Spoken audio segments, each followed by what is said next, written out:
No hay nada más duro en el mundo de las ventas que agarrar a alguien en frío y decirle, mira, necesito 10 minutos de tu tiempo, te voy a contar qué es lo que hacemos. Yo no quiero trabajar en ventas, yo lo que quiero hacer realmente es una parte operativa, de dirección de proyectos. Y me dice, no, Juanpa, no, creo que no has entendido realmente el talento que tenés en tu forma de ser. Que al final es exponerse a situaciones muy incómodas, y es como vos realmente asumís ese rechazo, y al final vende más el que compite mejor, el que realmente se atreve a agarrar ese teléfono y llamar y no pone las excusas de yo no voy a llamar porque el cliente prefiere WhatsApp. Empresa que no está midiendo la efectividad de sus vendedores, la efectividad de su pauta, es una empresa que no está sabiendo competir en el mercado. Claro. Porque al final el problema de ventas no es un problema de marketing, es un problema de ventas. Claro. Marketing ayuda a componer ese problema de ventas.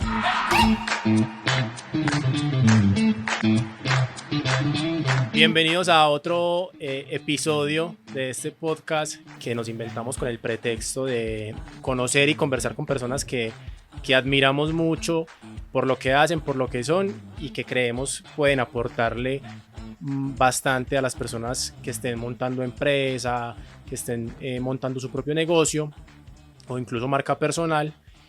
Y en el episodio de hoy vamos a hablar con una persona súper tesa. Yo lo voy a resumir en una frase muy sencilla. Ya ahorita Juanpa nos cuenta un poquito más, pero lo voy a resumir como el crack de las ventas, el crack en el mundo de las ventas. Es una persona que admiro un montón y que quise invitar a este espacio.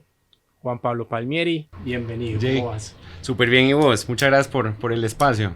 Todo bien, no, gracias a vos por aceptar la invitación, por sacarnos el ratico, que sé que andas muy ocupado por estos días, pero bueno, aquí estamos.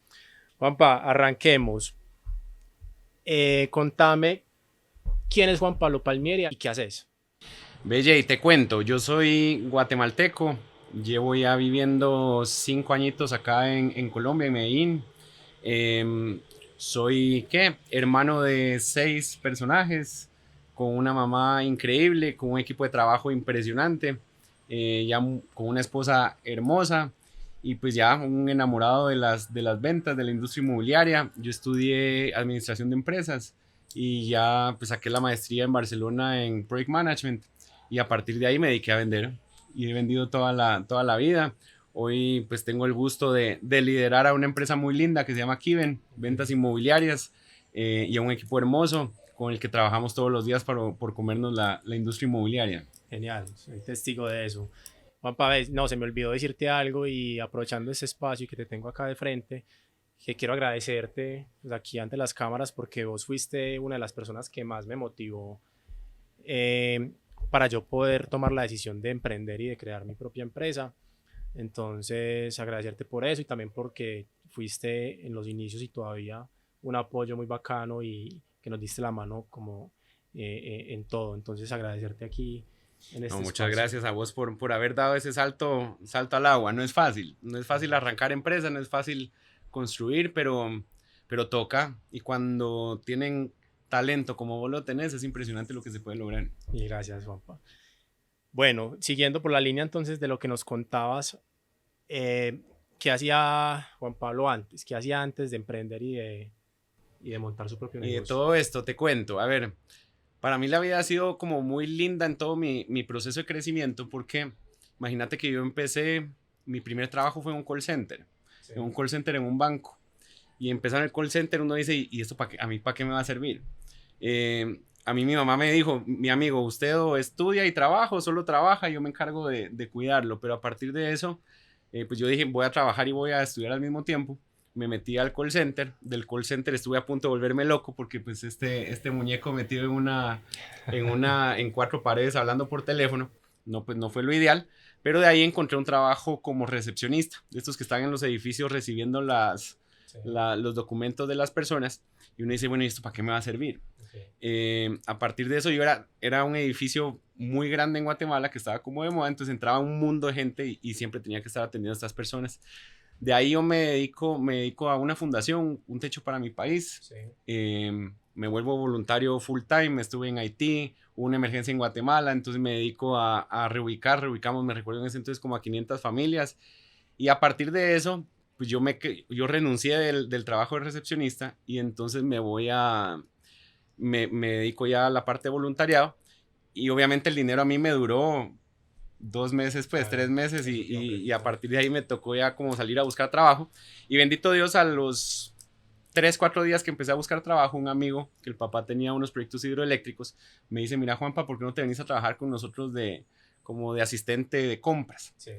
Y obviamente pues acepté el trabajo y sobre eso yo me estaba volviendo, imagínate que pasar de trabajar en comunidades, de estar todo el día en el campo, a meterte a una oficina, a hacer cotizaciones. Pega duro. Pega muy duro. Y en los proyectos hidroeléctricos vienen un día y dicen quién se quiere ir a vivir a los proyectos, a trabajar con las comunidades. Y obviamente el primero que levanta la manita fui yo.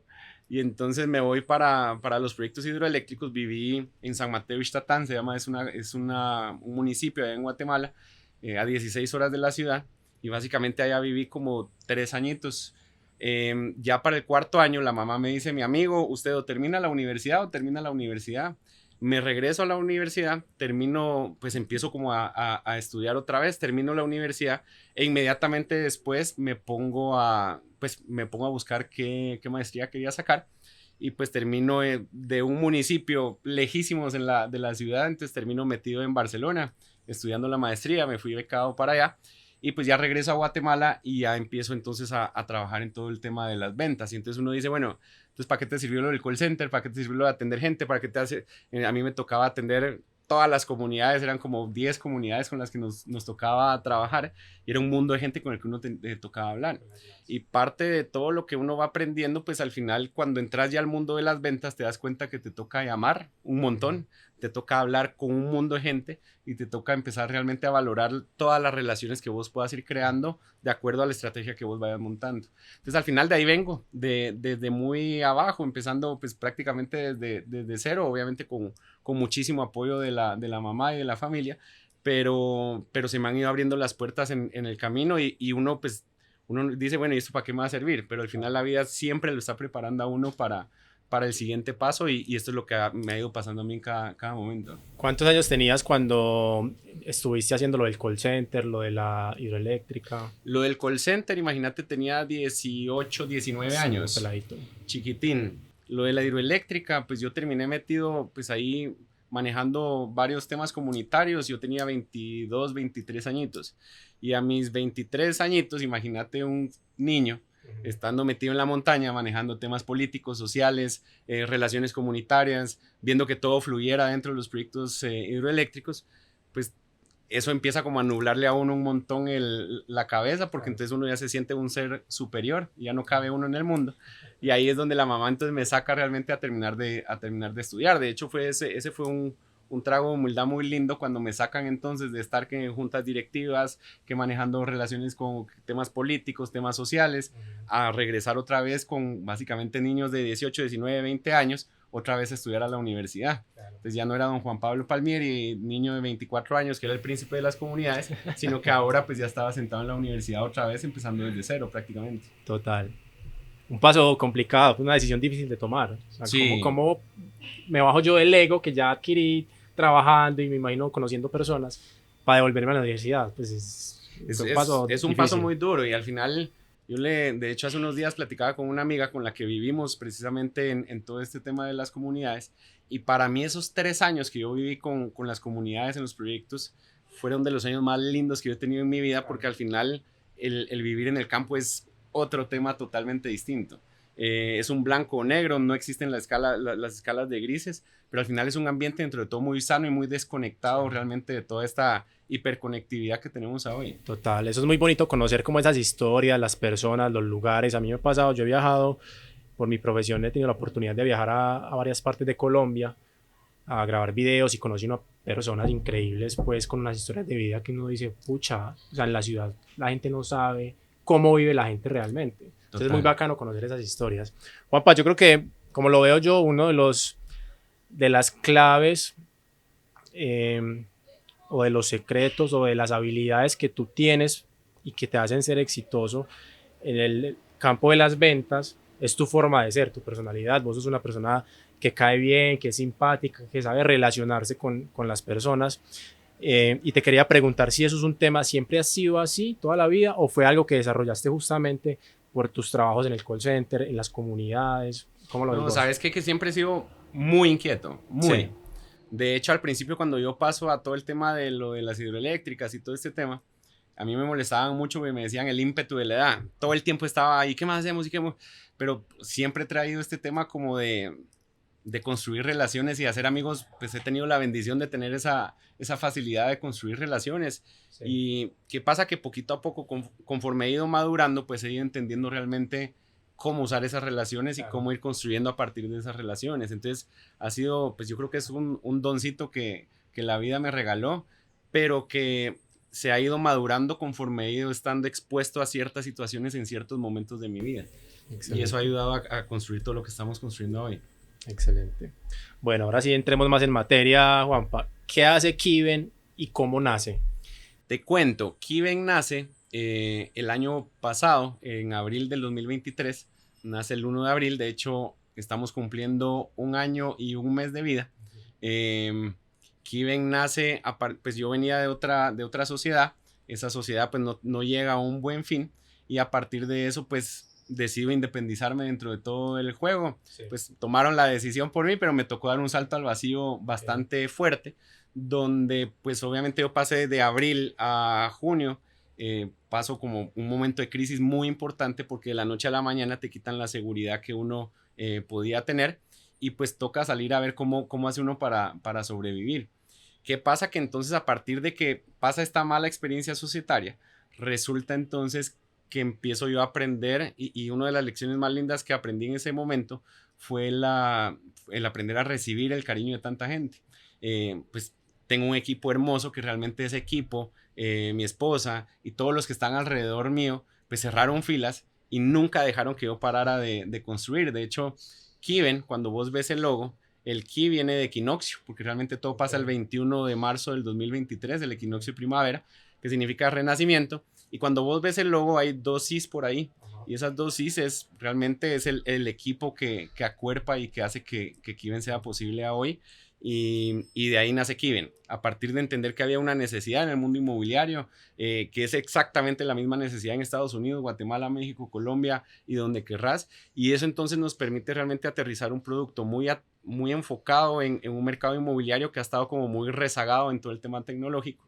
Y pues nace Kiven con todas las fuerzas del mundo. Somos realmente una empresa que le da servicios de mercadeo y ventas y tecnología a la industria inmobiliaria, en toda la parte de comercialización, y que está integrada realmente por un equipo de gente muy ambiciosa que no deja que le bajemos la marcha al juego.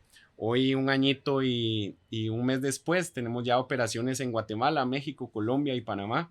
Ya somos 33 personas adentro de la empresa. Estamos trabajando con 137 proyectos inmobiliarios y tenemos una meta grandísima para este año, que es básicamente triplicar el número de proyectos que tenemos y con los que estamos trabajando. Brutal, brutal, Juanpa. Y pues yo sé que te respalda mucho la experiencia y tu forma de ser para tener esos resultados, pero me parece muy admirable todo lo que has logrado en 1 año. Es que estamos hablando de 1 año. Sí, y sabes que cuando uno empieza a hablar de dónde estamos hoy y uno voltea a ver hacia atrás para decir, bueno, ¿de dónde venimos? Mi amigo, venimos de estar en ceros. O sea, tocó no quebrados, sino requebrados, y a partir de ahí tocó movernos como loquitos con una dirección muy clara, productos muy claros, un equipo muy claro, procesos muy claros, pero realmente venimos desde cero y abrir 4 países. Ahorita vamos a abrir los siguientes 2, 3, y ya tener operaciones formalmente constituidas con procesos tan sólidos y con un equipo tan lindo como el que tenemos, realmente es una locura. Que si me lo preguntas hace 1 año, yo nunca me lo hubiera imaginado que íbamos a estar en este momento, en este lugar y en esta situación. Literal. Juanpa, ¿cómo? A ver, es que es un tema que a mí, el tema de las ventas, a mí es un tema que me ha costado mucho. Y mi pregunta es, ¿cómo se enamora uno del mundo de las ventas? Porque me parece un tema extremadamente complejo, sobre todo pensar en el rechazo, en el no, en el fracaso, en la frustración. ¿Cómo te enamoraste vos del mundo de las ventas y qué piensas de? Yo cuando doy las capacitaciones en la parte de ventas, yo les cuento que cuando viví en Barcelona, yo tuve la oportunidad de trabajar precisamente en ventas allá, en una empresa que hacía software ¿para qué? Para franquicias. Y entonces me recuerdo muy bien que viene y mi segundo día de trabajo me dicen, Juanpa, se va de, se va de Barcelona a Madrid a una feria de franquicias Sí. y le toca ir a vender todos nuestros servicios. Y dije, bueno, pues nos vamos para Madrid. Obviamente uno viviendo en España uno se siente como el mejor vendedor internacional del mundo. Y cuando llego entonces a Madrid me doy cuenta realmente que era muy complicado entrarle a la gente. No hay nada más duro en el mundo de las ventas que agarrar a alguien en frío y decirle, mira, necesito 10 minutos de tu tiempo, te voy a contar qué es lo que hacemos. Y entonces a partir de eso yo me recuerdo que en esa feria de franquicias yo me puse tan nervioso y no hubo nadie que me empujara a hablar, que entonces lo que hice fue empezar a recoger tarjetitas de la gente. Sí. Y entonces regresé a Barcelona triste y dije, nunca más, yo no soy vendedor. Yo no soy vendedor, yo no quiero vender. Me recuerdo que llegué a la oficina de la empresa donde trabajaba, de hecho tengo una deuda moral con ellos, y entonces me siento en esa oficina y lo que hago es entonces empezar a mandar invitaciones de LinkedIn y después empiezo a mandar un montón de correos. Okay. Ya cuando se me acabaron las tarjetitas me tocó aprender a llamar. Y entonces agarro el teléfono y llamo y la primera llamada que hago es y me tocó colgar. Y entonces yo me recuerdo que hablé con uno de los profesores que tenía en ese entonces y le dije, mira, yo no quiero trabajar en ventas. Yo lo que quiero hacer realmente es pues, una parte operativa, de dirección de proyectos. Y me dice, no, Juanpa, no, creo que no has entendido realmente el talento que tenés en tu forma de ser. Y entonces ya cuando regreso a Guatemala, pues me toca arrancar a trabajar y en ese entonces pues mi trabajo eran ventas nuevamente. Y a partir de ahí pues me tocó empezar a quitarme todo ese miedo. Claro. Un montón de gente empezó a ver como el potencial que tenía y me empezó a decir que realmente me creyera el cuento.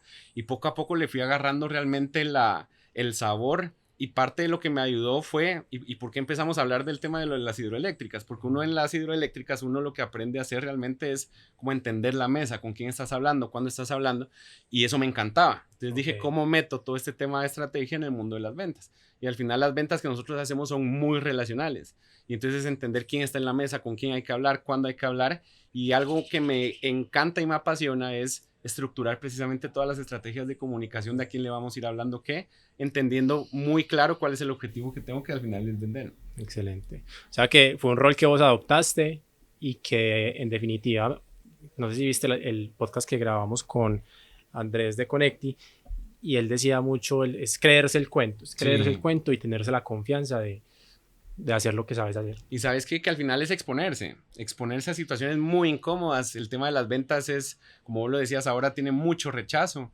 y es como vos realmente asumís ese rechazo y qué pasa, que es tan incómodo el irte entrando en el mundo de las ventas que uno se empieza a diluir en un montón de historias de temas operativos. Entonces dejas de vender porque estás grabando, entonces dejas de vender porque estás facturando, entonces dejas de vender porque estás haciendo contenido y haces cualquier otra cosa menos realmente agarrar el teléfono y llamar, que es donde empieza realmente cualquier tipo de venta. Tal cual.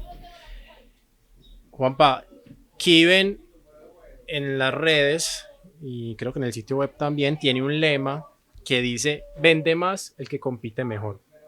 Pero yo quiero que nos aclares un poquito de eso, porque sé que la visión que tenemos muchos es: vende más el que invierte más, hablando en términos de plata, o qué es competir mejor. ¿Qué va sucediendo? Yo creo que el tema de las ventas tiene un proceso. Sí.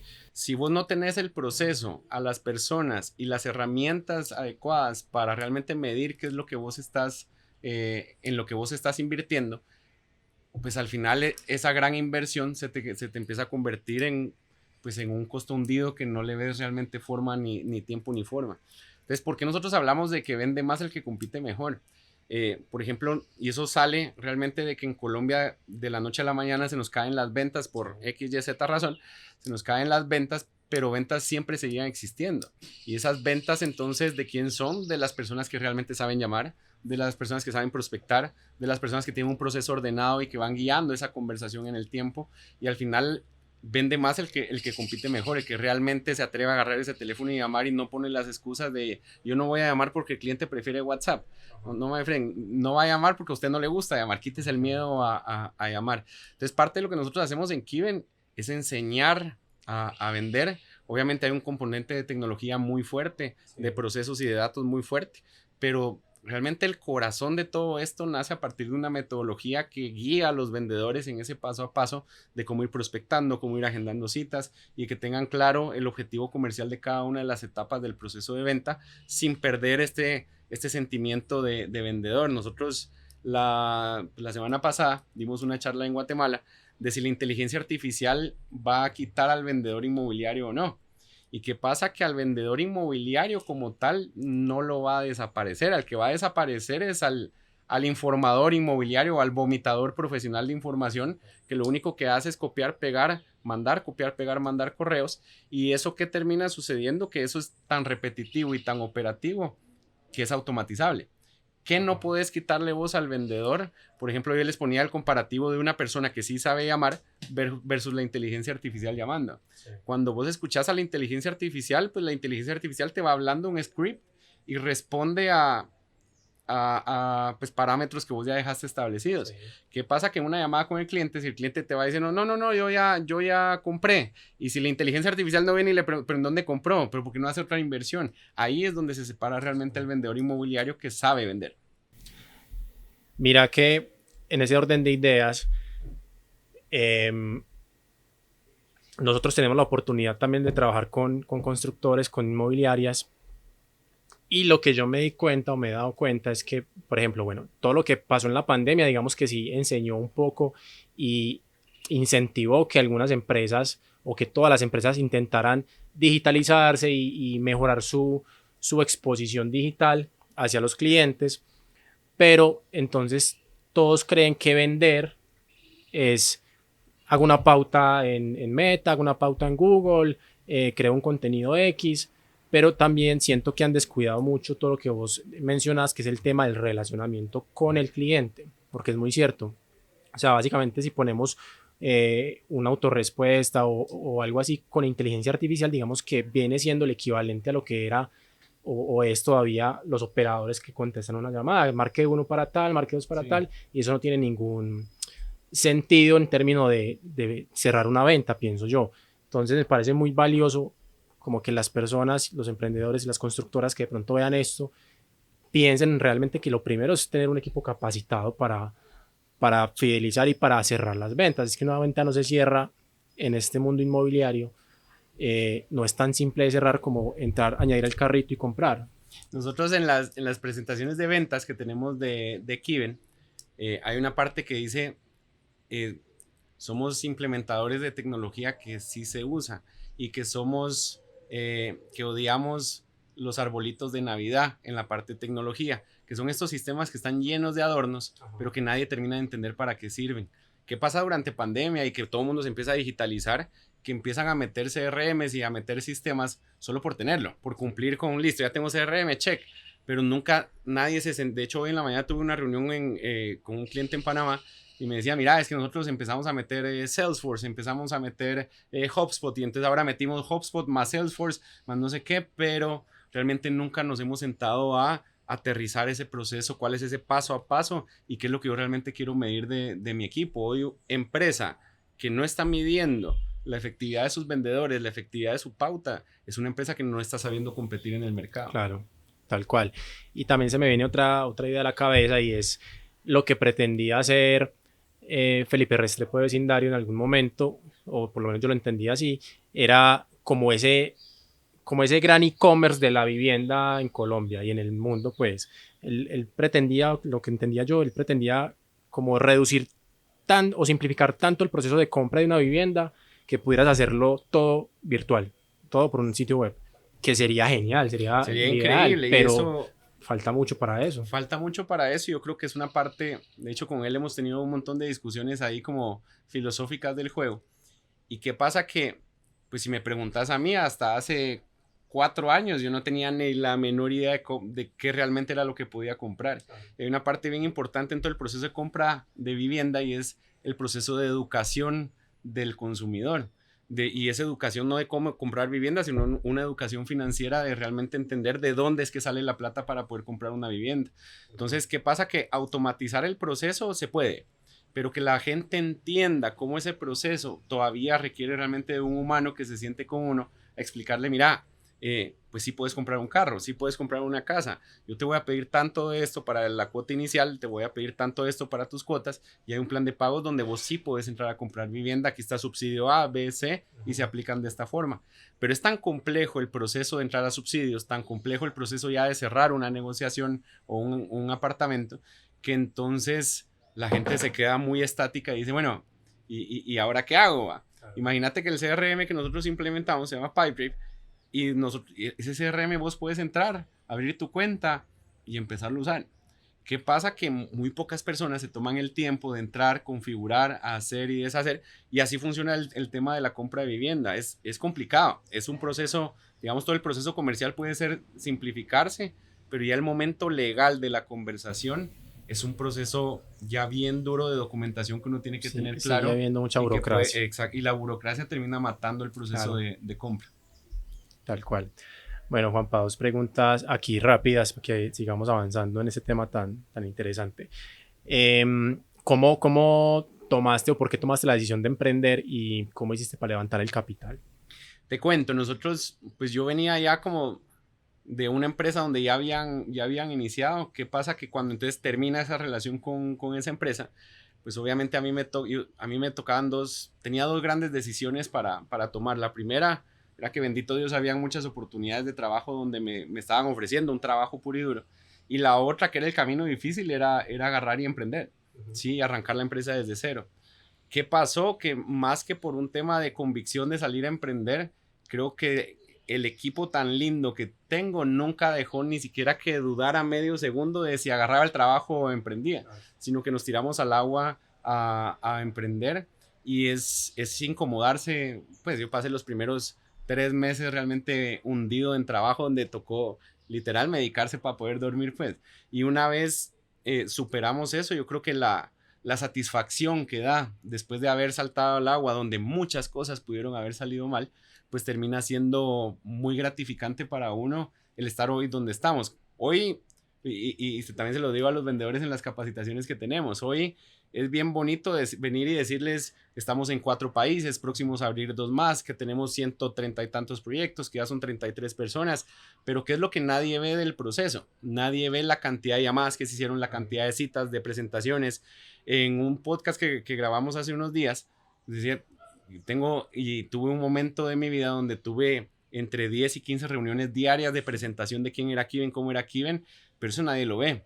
Lo que ve la gente es el numerito final del tema. Entonces, el tema de emprender, pues termina siendo, pues la vida me fue llevando y cuando ya entras vos a estas canchas y hay tanta incertidumbre y te das cuenta que las cosas empiezan a funcionar y te empezás a creer realmente la película de lo que estás construyendo, pues ya el final del camino sí es y va a ser muy gratificante. Obviamente hay días en los que uno no duerme, hay días en los que uno se incomoda, hay días en los que uno no sabe qué decisión tomar y si está bien la decisión o no, pero termina siendo muy gratificante el final del camino, donde estás cumpliendo un propósito y donde tenés una planificación muy clara hacia dónde es que querés llegar y hacia dónde es que queremos llegar con Kiven dentro de la industria inmobiliaria. Excelente. También admiro mucho eso, Juanpa, el tema de tener clara la visión.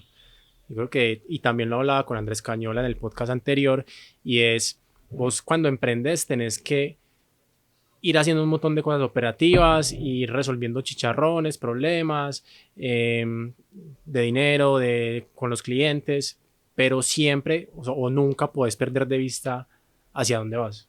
Entonces, como que es muy teso esa situación o esa posición del emprendedor, y es hacer, ejecutar, pero al mismo tiempo con la mirada hacia dónde vamos, porque si no Yo me recuerdo que nosotros cuando arrancamos, o sea, ¿qué nos pasó a nosotros? En abril arrancamos en menos 200, ¿sí? De ahí entonces nosotros teníamos una misión muy clara, entonces sabíamos muy bien a dónde íbamos, que era sobrevivir, básicamente sobrevivir. Pasa junio y después de junio, pues ya cuando llegamos a punto de equilibrio, ya todo empieza como a caminar muy normal. Digo, bueno, ¿y ahora para dónde íbamos este cuento? Pues ya estamos tranquilos, ya, pues estamos listos. Sí. Y me recuerdo que me junté con una persona que admiro mucho, con Juliana Arias, yo creo que vos también la conoces. También la quiero invitar. Y le digo, de hecho, te cuento un poco antes de eso, pues yo tengo una junta consultiva. Esa junta consultiva está compuesta por una persona de recursos humanos que admiro un montón, que es Diana Herrera, de Gente OK. Está compuesta por una persona de tecnología, que es Juan David Orozco.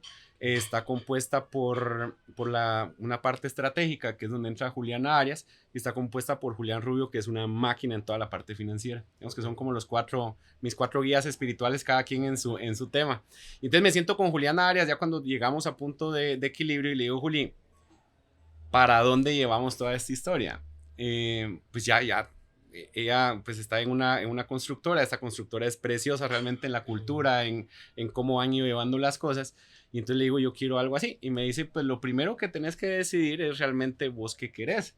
Porque a partir de eso vos empezás a construir toda la estrategia de decir, bueno, pues, y me dice, bueno, ¿y vos qué querés? Y le digo, pues sinceramente no tengo ni la menor idea. Entonces tocó, ya entramos en un proceso de construir precisamente esa planificación, toda esa estrategia del 2024 al 2028, 2023, 2028, y decir, bueno, vamos hacia acá y nos vamos a comer todo el mercado inmobiliario de América Latina y nos vamos a especializar en toda la parte de metodologías de venta y mediciones de equipos de venta. A partir de eso, entonces ya tenemos una misión muy clara. Tenemos una mega que sacamos con ella que para el 2028 Kiven tiene que estar trabajando o tuvo que haber trabajado con 1.500 proyectos inmobiliarios y haber trabajado con más de 6.000 vendedores en la industria. Entonces ya tenemos un norte, tenemos un propósito, construimos nuestro propósito superior.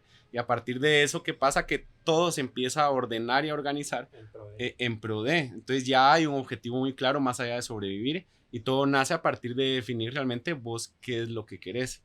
Ahora, vos decías una parte bien importante acá y es, bueno, uno cómo no se distrae en el camino, porque es bien fácil. A mí yo creo que algo que tuve la oportunidad de hacer fue tener realmente la disciplina de enfocarme mucho en las ventas. Y tuve la bendición de tener un equipo de líderes que han ido construyendo todos los procesos y que han ido estructurando toda la operación. ¿Qué sucedió con eso? Que pues a mí me toca, como gerente de la empresa, me toca vender, cobrar, facturar, operar, capacitar, pagar, hacer y deshacer.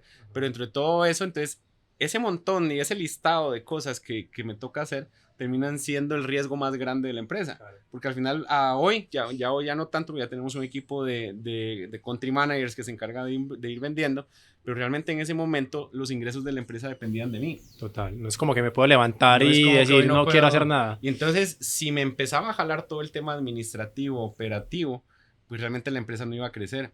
Entonces fuimos como muy conscientes de decir, ¿sabes qué?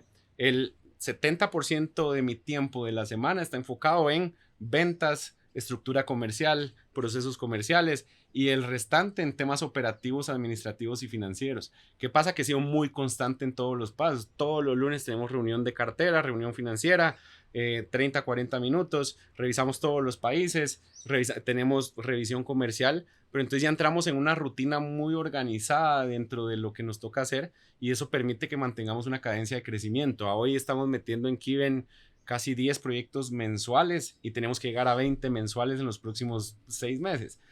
Pero todo es el resultado realmente de tener una cadencia comercial. Mucho trabajo. Cadencia operativa. Y mucho trabajo. Bueno, ¿cómo levantaron el capital o cómo levantaste el capital para empezar Kiven? Mira, el tema fue bien bonito. ¿Qué sucede? Que nosotros hoy, pues sí, somos una startup, pero no somos de estas startups que están levantando capital de riesgo. ¿Sí? ¿Qué nos sucedió a nosotros? Que cuando arrancamos, a mí lo que hicimos fue vaciar tarjetas de crédito.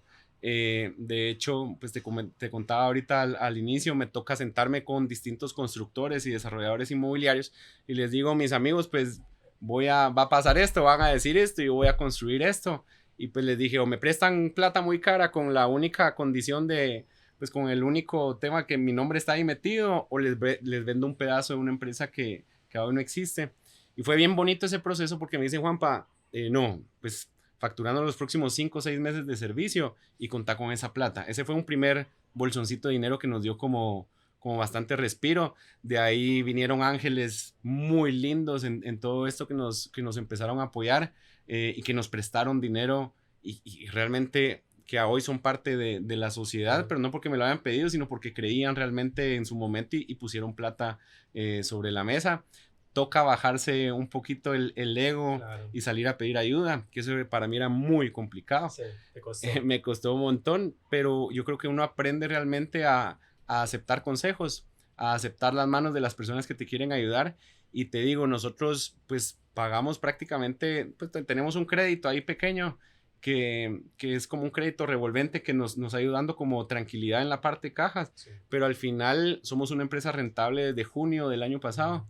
Y con ese mismo flujo estamos creciendo la operación. Entonces, el proceso financiero de todo esto, que te digo, tengo el gusto de trabajar con, pues, no sé si el gusto, el honor o qué, o la bendición de tener a un financiero impresionante y un equipo administrativo una locura, que tienen realmente y tenemos modelado toditito los servicios de Kiven con cuántas horas nos gastamos por cada uno de los paquetes de servicio cruzados contra la rentabilidad, y eso hace que la empresa sea sostenible realmente en el tiempo, y con Juli, que es que hemos ido construyendo toda esa parte financiera, es una locura la estructura financiera que hoy tenemos.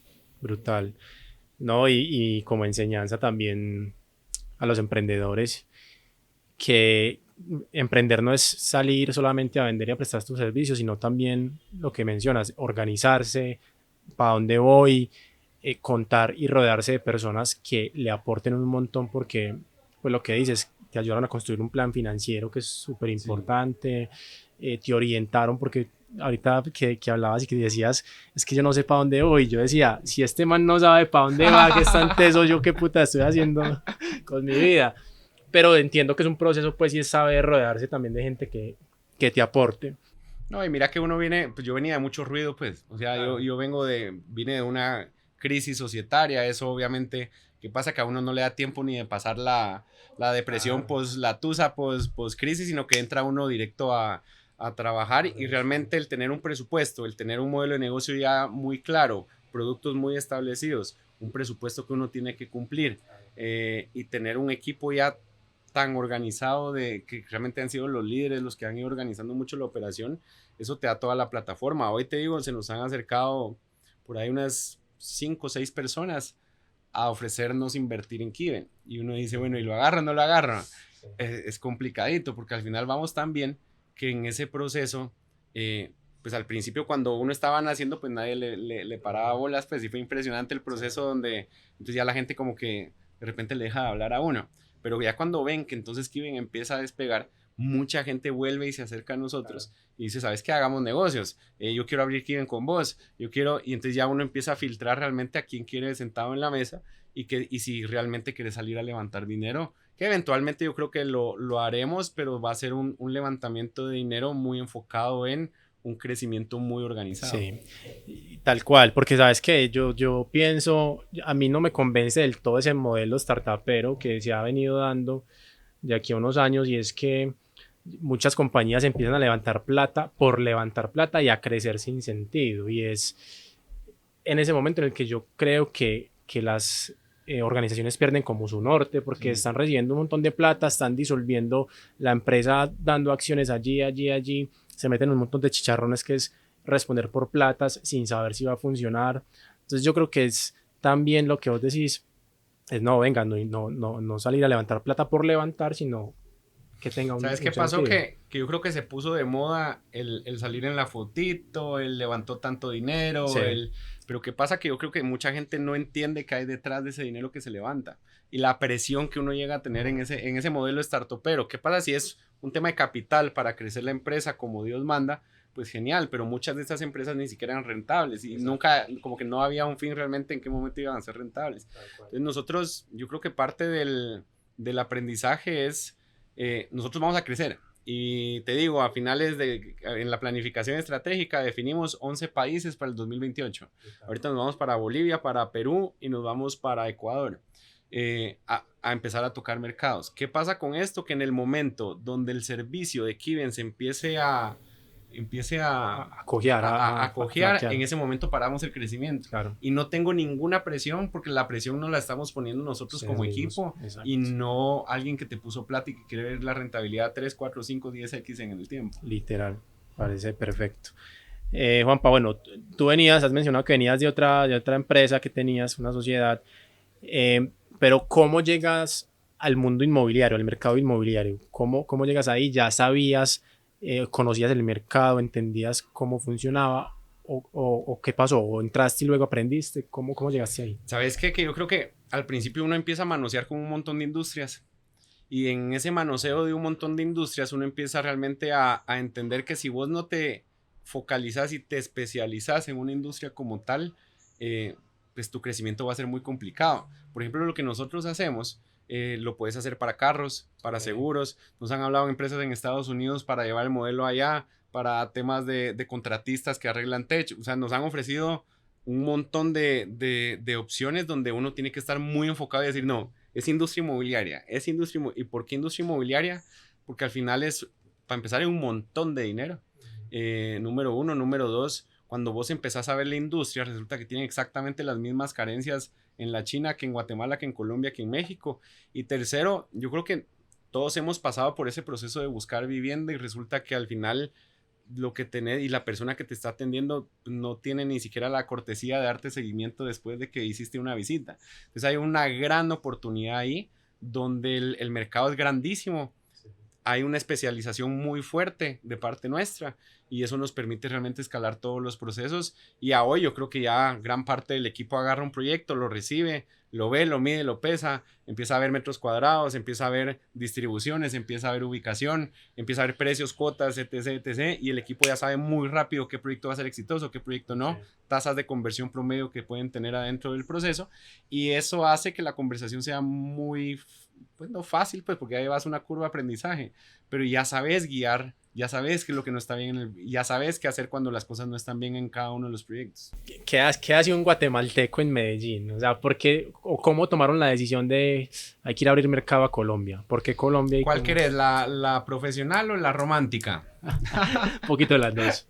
No, ve, yo cuando me fui a estudiar a Barcelona, allá conocí a Melissa, que hoy es mi esposa, y en ese momento, pues yo me regreso de Barcelona, ella regresa a Colombia, y dentro de todo esto, pues seguíamos como hablando a la distancia, nosotros, pues en la otra empresa íbamos creciendo, ya teníamos como la intención de abrir otros países, nos fuimos para México. México nos dio miedo porque es un monstruo grandísimo que ya entendimos del lado de Kiven cómo manejarlo. Y de ahí entonces, en una Semana Santa, yo vengo aquí a Medellín y cuando aterrizo empiezo a ver todo ese montón de edificios. Y cuando veo el montón de edificios digo, no, aquí es. Aquí es y ahí está Meli y entonces todo se nos junta y entonces agarramos camino para Medellín a abrir acá mercado y poquito a poco empezamos. ¿Qué pasa? Que yo creo que hoy tenemos muy estandarizado ya la forma en la que vamos abriendo países y a partir de ahí eso nos ha servido. La experiencia de abrir Medellín, que el mercado paisa no es un mercado sencillo, es un mercado muy duro, pero al final pues terminó haciendo mucho sentido lo que nosotros hacíamos con los constructores de acá. Y que también lo hablaba. Ya que hablaba. hablo como paisa también. Todavía no, todavía le falta. Que te iba a decir que, por ejemplo, o sea, supongo que acá había competencia, mucha competencia. Bueno, mentira, no. De hecho, yo tengo la sensación, ya vos me vas a corregir, si lo que ustedes hacen cuando llegaron, había alguien que hiciera lo mismo como ustedes lo hacen o no, porque yo creo que no lo había, o si lo había no era tan conocido, y más bien las constructoras como que cada una trataba de hacer lo que podía con lo que tenía. Mira, lo que nos pasó fue que o sea, en Guatemala hablar ¿qué pasa? Guatemala, imagínate, a nivel de todo este tema de tecnología y comercialización y todo, imagínate que está unos 5 o 6 añitos, o estuvo en su momento 5 o 6 añitos atrás de Colombia, incluso en la parte inmobiliaria como tal, en temas de subsidios y todo eso. En Guatemala recién está empezando todo ese proceso de subsidios, de vivienda de interés social que allá se llaman MUIs, y recién ya están entrando con bastante fuerza en el tema, pero Colombia ya lleva 10 años jugando en esas canchas. ¿Qué pasó? Que cuando entramos acá a Colombia nos empezamos a dar cuenta que número uno, había un montón de agencias de mercadeo, nadie se estaba metiendo en la parte de ventas. Sí, ¿qué sucedió en la parte de ventas? Que resultó que entonces en Guatemala que no habían CRMs, entonces uno entraba y era como bastante bonita la conversación. Cuando vos entras acá, resulta que hay 15 CRMs distintos, 10 empresas de tecnología distintas que están desarrollando sus propios ERPs, sus propios CRMs, y entonces vos como venís a competir en el mercado de sistemas o de CRMs en la parte de ventas, y ahí es donde, pues eso me lo enseñó Melissa, donde metodología mata sistema. Entonces al final lo que nosotros trajimos fue una metodología de medición de equipos de venta amarrado a un CRM que nos hacía más fácil el crecimiento.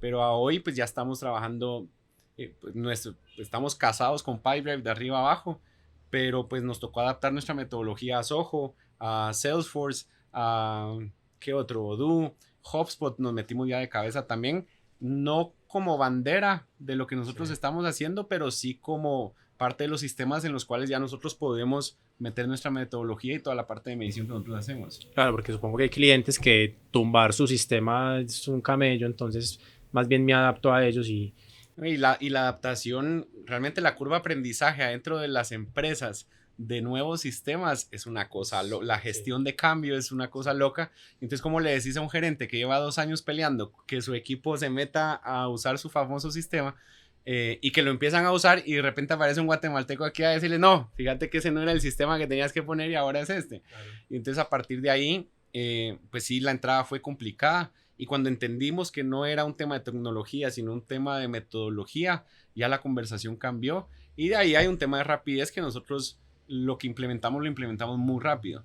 Y eso nos ayuda entonces también a decirle, mira, o sea, lo que sufriste 2 años tratando de poner un sistema que hoy no te termina de funcionar, nosotros eso te lo hacemos en 15 días. ¿Sí? Y ahí entra la parte de especialización en la industria.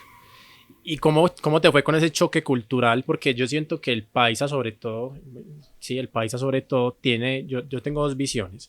Una es que somos muy regionalistas, es una cultura muy regionalista y que se casa con lo local, ¿cierto? Pero hay otra parte que también es como, yo veo que un extranjero viene y me habla de algo y se le abre de patas, nos abrimos de patas, somos muy regalados con los extranjeros. ¿Cómo fue tu caso? Y me imagino que igual fue duro llegar a abrir mercado, pero ¿cómo fue esa experiencia, ese choque cultural?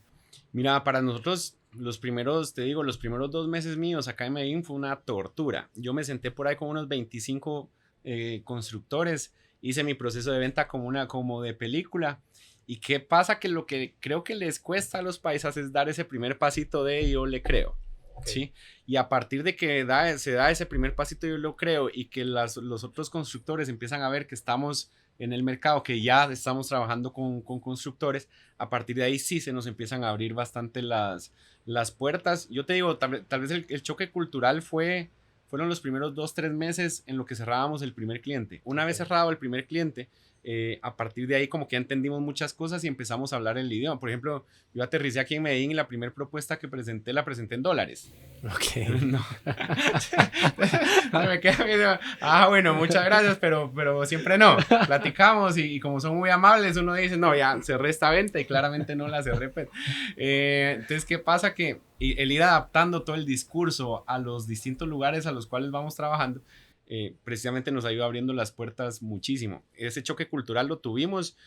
Tuve la bendición de tener pues ya amigos paisas que nos iban como aterrizando a la realidad de las cosas y que fueron como angelitos en lo que fuimos abriendo mercado.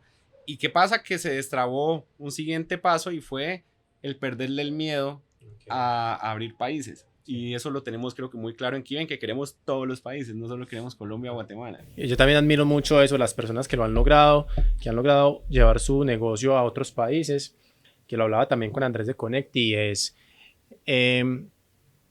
o sea, pucha, ¿cómo hace uno y cómo toma la decisión de ir a venderle a otro país lo que uno hace? Entonces él me decía como nuestra filosofía también es sentirnos ciudadanos del mundo, o sea, en cualquier parte del mundo van a necesitar lo que vos estás haciendo y yo creo que eso también, viajar y como tener contacto con personas de otros países te abre la cabeza un poquito en eso, es que finalmente somos iguales, pues, y en todos los países las dinámicas son muy parecidas, entonces te admiro mucho por eso también. Juanpa, te iba a preguntar ahora como entrando un poquito más en materia sobre el mercado colombiano, ya nos dijiste que Guatemala o Colombia está unos pasitos adelante en el mercado inmobiliario que Guatemala. pero ¿cómo ves el panorama del mercado inmobiliario en Colombia respecto a toda Latinoamérica? ¿Sabes qué pasa? Que lo bonito de estar como en los distintos países es que nos permite, por ejemplo, a hoy Colombia tiene un tema político, pero financiero, pero de tasas de interés, pero de temas de subsidios muy fuerte. Por ejemplo, el tema de los subsidios no es tan fuerte en los otros países y entonces, por ejemplo, si en Guatemala cambian alguna condicionante del tema de subsidios, pues no le pega realmente muy fuerte a la industria como tal. Okay. Colombia ha sido muy subsidiada en todo su proceso de crecimiento en la parte de construcción y eso que pasa que en el momento donde aprietan o modifican cualquier tipo de temas de subsidios, entonces sí, pues básicamente se cayeron a la mitad las ventas a partir de eso. Pero si te das cuenta, por ejemplo, México está pasando por un boom inmobiliario muy lindo, no tanto en Ciudad de México, sino en las afueras, pero es por toda la parte del nearshoring que está llegando por el tema con Estados Unidos. Te bajas a Guatemala y Guatemala ahorita está entrando en un boom de desarrollo inmobiliario donde básicamente en los próximos 5 o 6 años se va a duplicar o triplicar la cantidad de oferta que va a salir al mercado y la cantidad de proyectos que van a salir al mercado. Empezás a ver Centroamérica y El Salvador está creciendo. Panamá, después de su crisis o de su burbuja que tuvo, realmente hay un mercado, además de esa burbuja, que es el mercado local que sigue comprando. Okay. Pero ¿qué pasa? Que, por ejemplo, hoy están en elecciones. Entonces uno va viendo en América Latina cómo todo el tema político, de repente, pues mayo se paró. Se paró porque este fin de semana que vienen elecciones y todos están esperando presidente. En Guatemala el año pasado tuvimos una crisis política y se frena también mucho.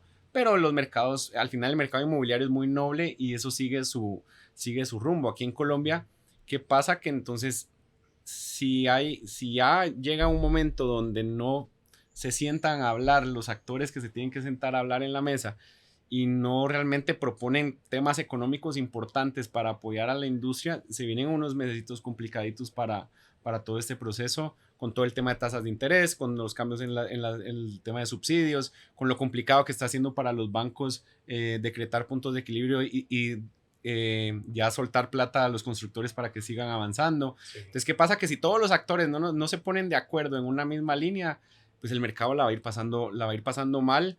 Y es un mercado que vuelve y juega, pues vienen de 3 años donde rompieron récord en ventas, ahorita obviamente se cae, pero a nivel latinoamericano, ¿qué pasa? Que yo creo que todos, y eso los paisas y los colombianos yo creo que no se han dado cuenta, pero América Latina admira mucho y quiere mucho y valora mucho el trabajo que hacen los colombianos, porque con lo poco que tienen han construido unas cosas impresionantes. Y eso es algo de valorar de acá de Colombia. De hecho, o sea, yo me siento extremadamente, te diría el 80% de las personas con las que yo trabajo, pues del equipo, son colombianos. Y el ritmo que maneja el equipo es otro nivel. Sin demeritar, por supuesto, al equipo de Guatemala, que trabaja también a un ritmo impresionante, de México y de Panamá. Pero realmente el colombiano tiene que empezar a aceptar y a entender que Latinoamérica sí admira mucho, que con poquito y con todas las trabas que le ponen en el camino hacen cosas impresionantes. Sí, brutal. Y yo creo que la generalidad del colombiano es esa, que somos muy trabajadores, pues nos caracterizamos por ser muy trabajadores. Sí. Que te iba a decir que yo siento que es una dinámica, o sea, sabemos que el mercado inmobiliario aquí en Colombia viene en una crisis ya de varios meses, creo que más de un año. Sí. Pero yo siento que es una dinámica normal del mismo mercado, o sea, incluso creo que la semana pasada este señor, el de Camacol, el director de Camacol Antioquia, salió diciendo que el mercado se está recuperando un poco, ¿cierto? Que ya las cifras han venido incrementando en términos de las ventas.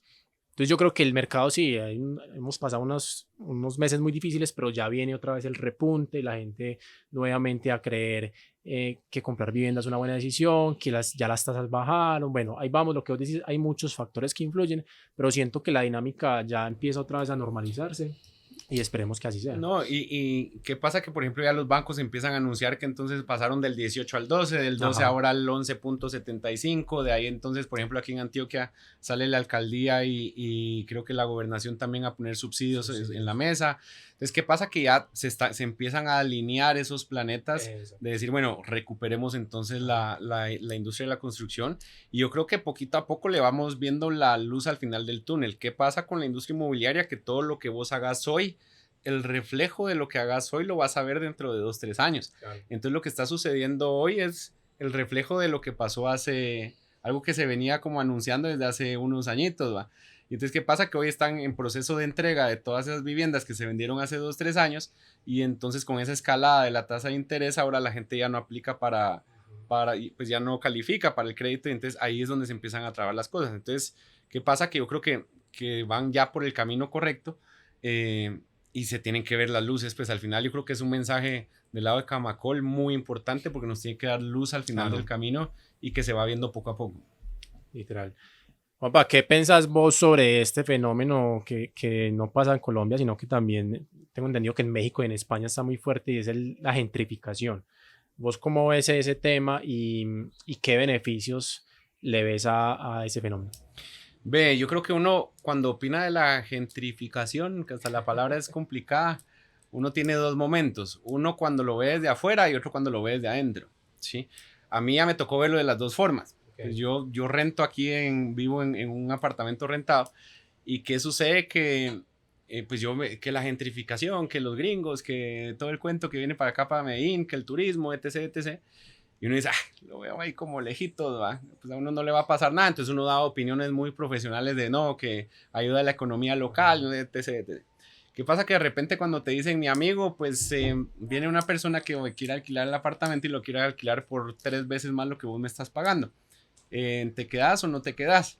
Bueno, obviamente la conversación no fue tan así, sí. Pero al final, pues básicamente nos salimos del apartamento donde estábamos viviendo, nos tocó ir a buscar un apartamento mucho más sencillo que permitiera realmente el tema de seguir, pues de seguir viviendo en la zona donde nosotros vivimos. Entonces, ¿qué pasa? Que ya cuando te toca a vos, ya es un tema bien complicado. Sí.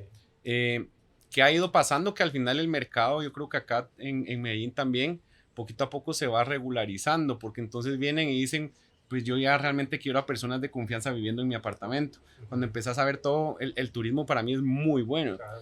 ¿Qué pasa? Que uno tiene que tener un buen turismo. Y hoy estamos sufriendo las consecuencias de un mal turismo, ¿sí?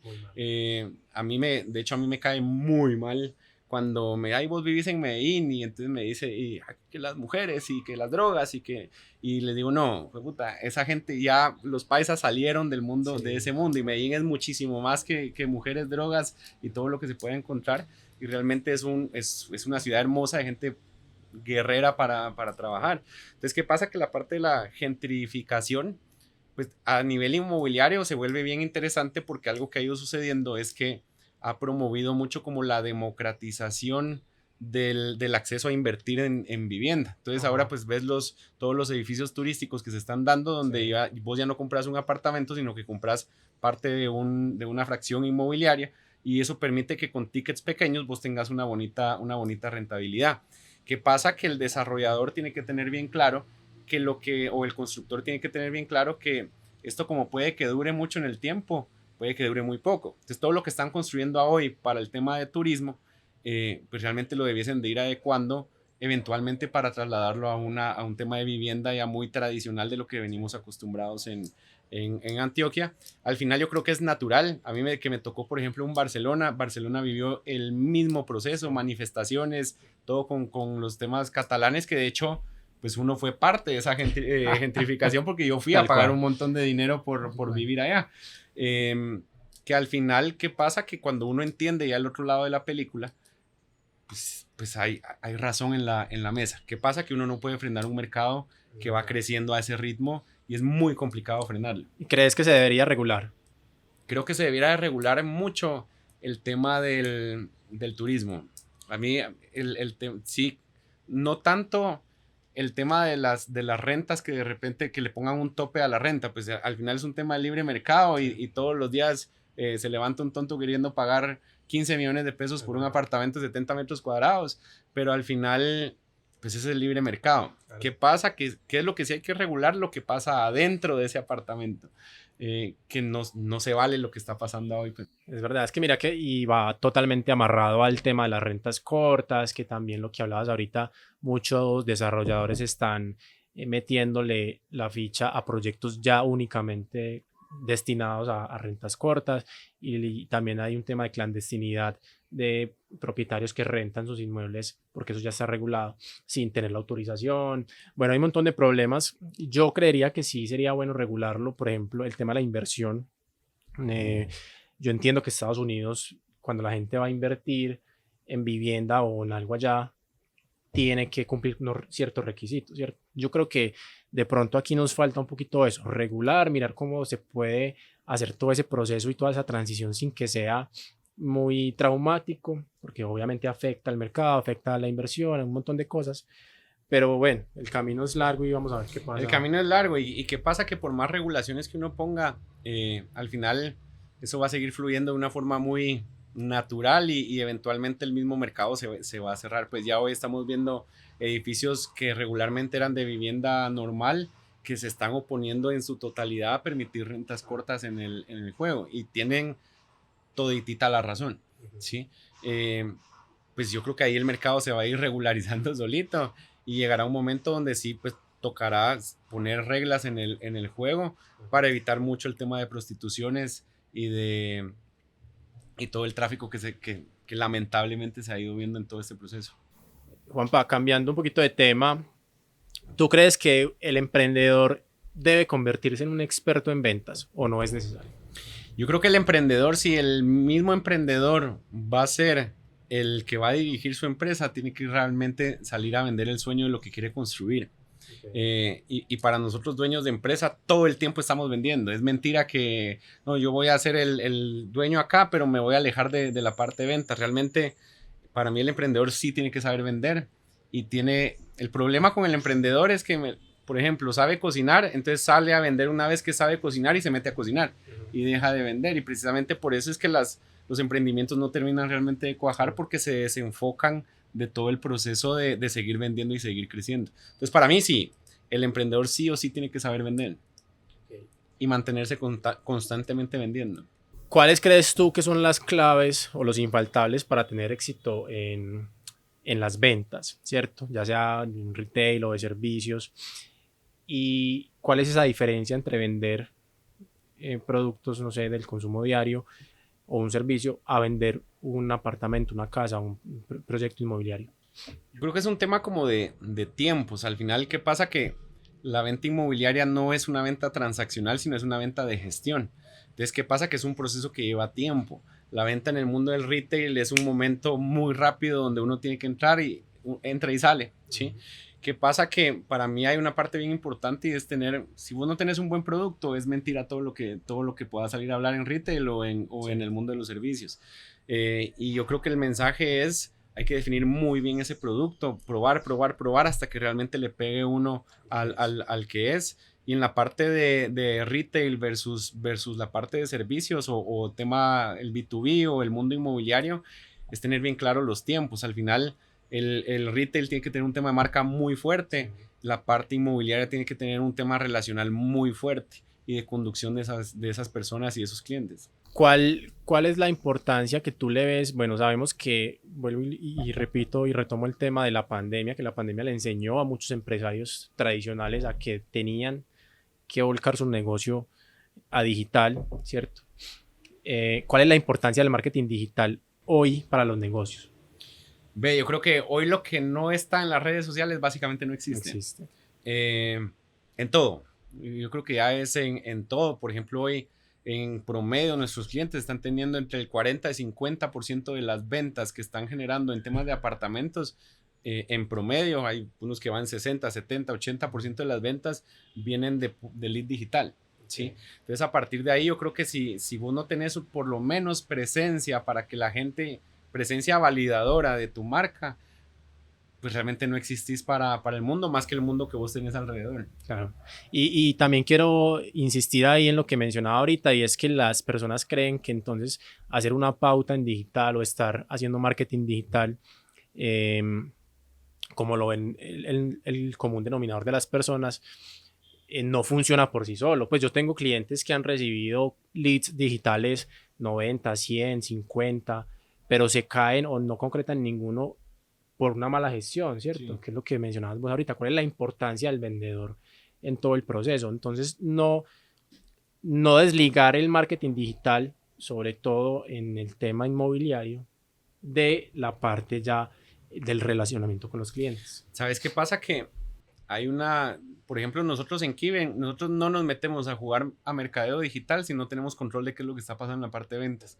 Porque al final, si no, te volvés simplemente un costo más de la operación y no una inversión para generar plata. Entonces yo creo que si vos no tenés claro tu proceso de venta, y esto no hablando solo del tema inmobiliario, si vos no mandas tráfico a un e-commerce, ese e-commerce no tiene su carrito bien estructurado, no tiene su inventario bien estructurado, no tiene su proceso de entrega bien estructurado, pues al final lo que estás haciendo es tirar un montón de dinero que nadie te lo va a devolver. Entonces es bien importante lo que decís, porque al final pues yo creo que la invitación a muchas de las empresas de marketing que están en el mundo de mercadeo digital es que realmente se empiecen a meter en este mundo incómodo de las ventas y que empiecen a entender cómo funcionan las ventas del otro lado, porque al final el problema de ventas no es un problema de marketing, es un problema de ventas. Claro. Marketing ayuda a componer ese problema de ventas.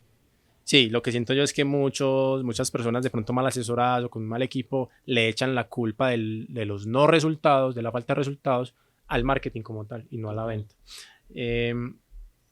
Juanpa, ¿cómo gestionas tú o cómo enfrentas en tu día a día el no, la respuesta negativa a tu labor?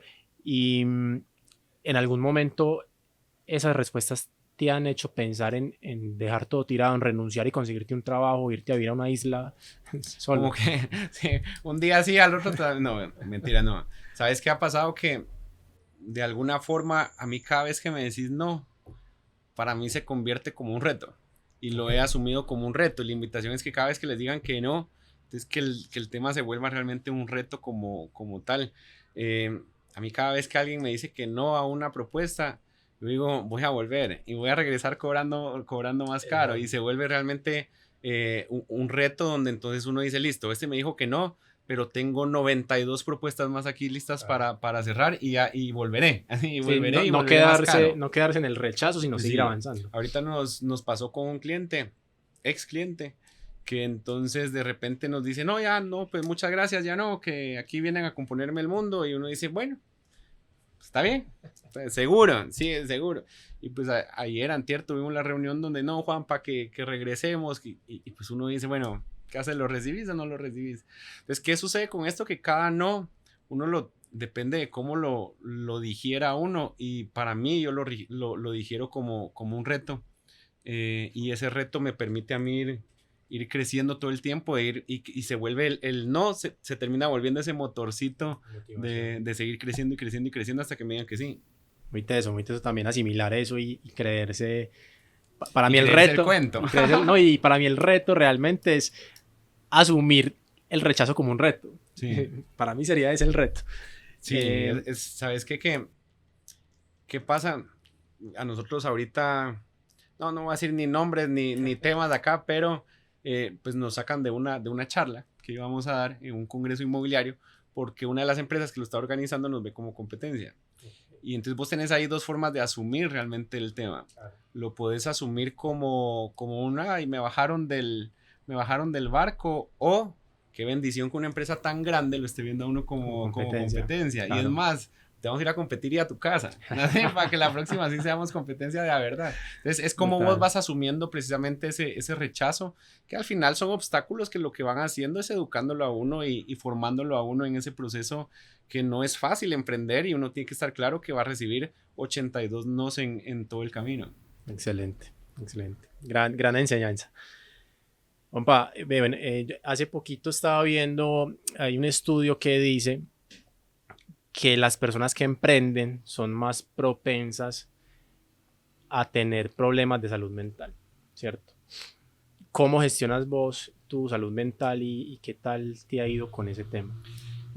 Yo he tenido, como vengo de un momento de crisis muy importante, en ese momento de crisis me pasó algo muy bonito, y fue que yo me empecé a refugiar mucho en la montaña. A mí me gusta hacer mucho ultramaratones. Ahorita soy como un ultramaratonista en descanso. Sí. Unos mesecitos fuera. Pero ¿qué pasó? Que a mí la montaña me sirvió mucho para ir a despejar la cabeza y sacar como mucho de los sentimientos que tenía en su momento. Y ahí justo iba escuchando el podcast del que platicamos, y entonces todo el tiempo estaba en la montaña viendo cómo seguía procesando la empresa. Sí. ¿Qué sucede? Que entonces de ahí tuve una lesión creo que fue en noviembre del año pasado, empiezo a entrenar para otra ultramaratón, me vuelvo a lesionar y a partir de ahí como que empieza mi descanso de ser ultramaratonista. Okay. ¿Y qué pasa? Que entonces el cuerpo solito empieza a decir, bueno, ¿y a mí cómo me vas a entregar un poquito de serotonina en todo esto? Y realmente ya uno empieza a entrar en esas crisis existenciales en el juego. ¿Y qué pasó? Que yo era muy no creyente del tema de la terapia. Okay. Y empecé terapia. Sí. Y cuando empiezo terapia, de hecho llevo, te diría que unas 6, 7 sesiones y ha sido una cosa deliciosa porque entonces realmente uno descarga muchísimas cosas, se da cuenta de que el problema al final no es todo lo que está alrededor de uno, sino termina siempre siendo uno. Entonces trabaja en vos mismo y parte del tema, por ejemplo, mucho de lo que trabajamos fue, me decía el psicólogo, Juanpa, es que yo creo que vos no te das cuenta de que mucha gente te admira alrededor, obviamente con toda la humildad del caso, que mucha gente te está viendo y le gusta lo que estás haciendo. Uh-huh. Y le digo, sí, qué bonito, pero tu problema más grande es que vos no te estás admirando a vos mismo. Okay. Yo, ouch. Ya cuando a uno le empiezan a rascar por esos lados, uno realmente se tiene que empezar a creer la película a uno mismo. Claro. Y en todo el ruido que nosotros hemos ido generando y que si sale uno en la foto de no sé quién, en la entrevista de no sé cuánto, ¿qué pasa? Que al final, si vos no estás sólido por dentro, pues se te caen muchas cosas. Y el tema de la terapia para mí debería estar en la canasta básica de todo mundo. Qué cosa tan impresionante. Y te digo, a mí me ha ido trabajando muchas cosas. Llevo 2 meses, casi 3 en terapia y me ha servido para entender muchas cosas, no del mundo, sino de mí mismo. Sí. Y de tener esas bases sólidas para salir a esta locura. Pues al final nosotros, te digo, estamos trabajando a un ritmo que no es normal, ¿sí? Y en ese ritmo que no es normal, obviamente llegan los viernes y uno quiere estar ya como donde se apaga este cuento, pues, y donde me siento con alguien a hablar algo que no sea de trabajo porque estás a punto de volverte loco. El tema de aprovechar realmente los descansos, de descansar, pero descansar entonces, pues ya entendí en terapia que descansar no es irse a tirar a la cama todo el fin de semana. Descansar es salirte a estar hablando lo mismo todo el tiempo y estar con la gente que vos amás y como vos querés. A mí me ha pasado algo ahorita y es, por ejemplo, solo el mes pasado yo habré tomado unos 10, 12 aviones, digamos, entre estar en conferencias y todo el cuento. Y eso llega un momento donde entonces te empezás como a desequilibrar y decir, bueno, entonces ¿dónde vivo? No. Entonces cuando la gente me pregunta, ¿y dónde vivís? No, que pues las deudas, unas las tengo en Guatemala, la esposa la tengo en Medellín, y entonces vos en dónde vivís. No, soy un hombre de mundo. No, my friend, usted no es un hombre de mundo. Usted vive donde pues vive su esposa, donde claro, tiene sus cositas, y entonces, ¿qué pasa? Que al final ese ir y venir termina siendo muy solitario el proceso, porque estás de hotel en hotel, de avión en avión, hablando con gente distinta todo el tiempo. Y vos tenés que tener las raíces muy sólidas. Entonces yo cuando vengo ya a Medellín, por ejemplo, ya ahorita ya voy a pasar 2, 3 semanitas acá en Medellín, y no es porque no quiera viajar o porque no tenga nada que ir a hacer, sino es porque necesito paz de sentarme a hablar ya con mi gente, estar con mi familia. Bajarle al ritmo. Bajarle mucho al ritmo del juego. Claro, brutal. O sea que sí te ha pegado duro el tema de ser líder de una empresa, de lidiar con un emprendimiento, con las presiones. ¿Si te ha afectado en algún momento? Yo creo que el proceso ha sido solitario en el sentido de que me ha tocado estar de arriba abajo viajando por todo el tiempo, pero ha sido muy bendecido porque al final tengo un equipo de gente y una red de apoyo que parte de lo que me enseñó toda la mala experiencia empresarial que en algún momento tuve el año pasado, es que tengo una red de apoyo invaluable. Total. Y de hecho lo hablaba con una de los líderes del equipo, y es que realmente mi proceso no ha sido solitario como el estar viajando, pero realmente me he sentido muy acompañado y muy respaldado por un equipo de gente preciosa que le crea a la película de lo que uno está queriendo empujar.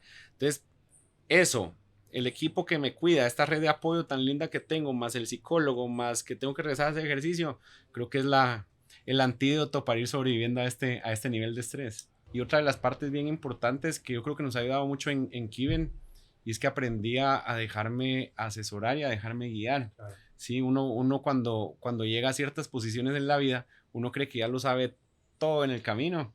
Y realmente la bendición que yo he tenido es que la vida me enseñó a que tenía que aprender a escuchar, a que tenía que aprenderme a asesorar y que tenía que aprender a dejarme guiar por personas que saben muchísimo más que uno.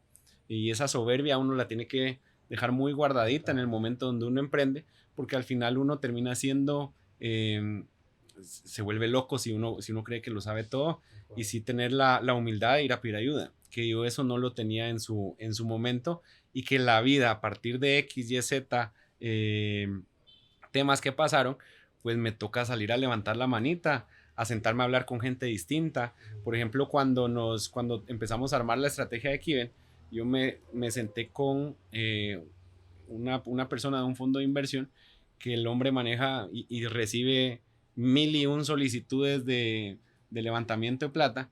Y yo le digo, my friend, yo lo que necesito de vos no es dinero, sino sentarme a hablar con vos de todo lo que estamos construyendo para ver si vamos por el camino correcto, qué es lo que no estamos viendo. Hay una parte que me ha tocado como aterrizar, y es uno siempre, ¿qué es lo que va a fallar? ¿Qué es lo que va a fallar? ¿Qué es lo que va? ¿En dónde es que se me va a romper esto tan bonito que estamos construyendo?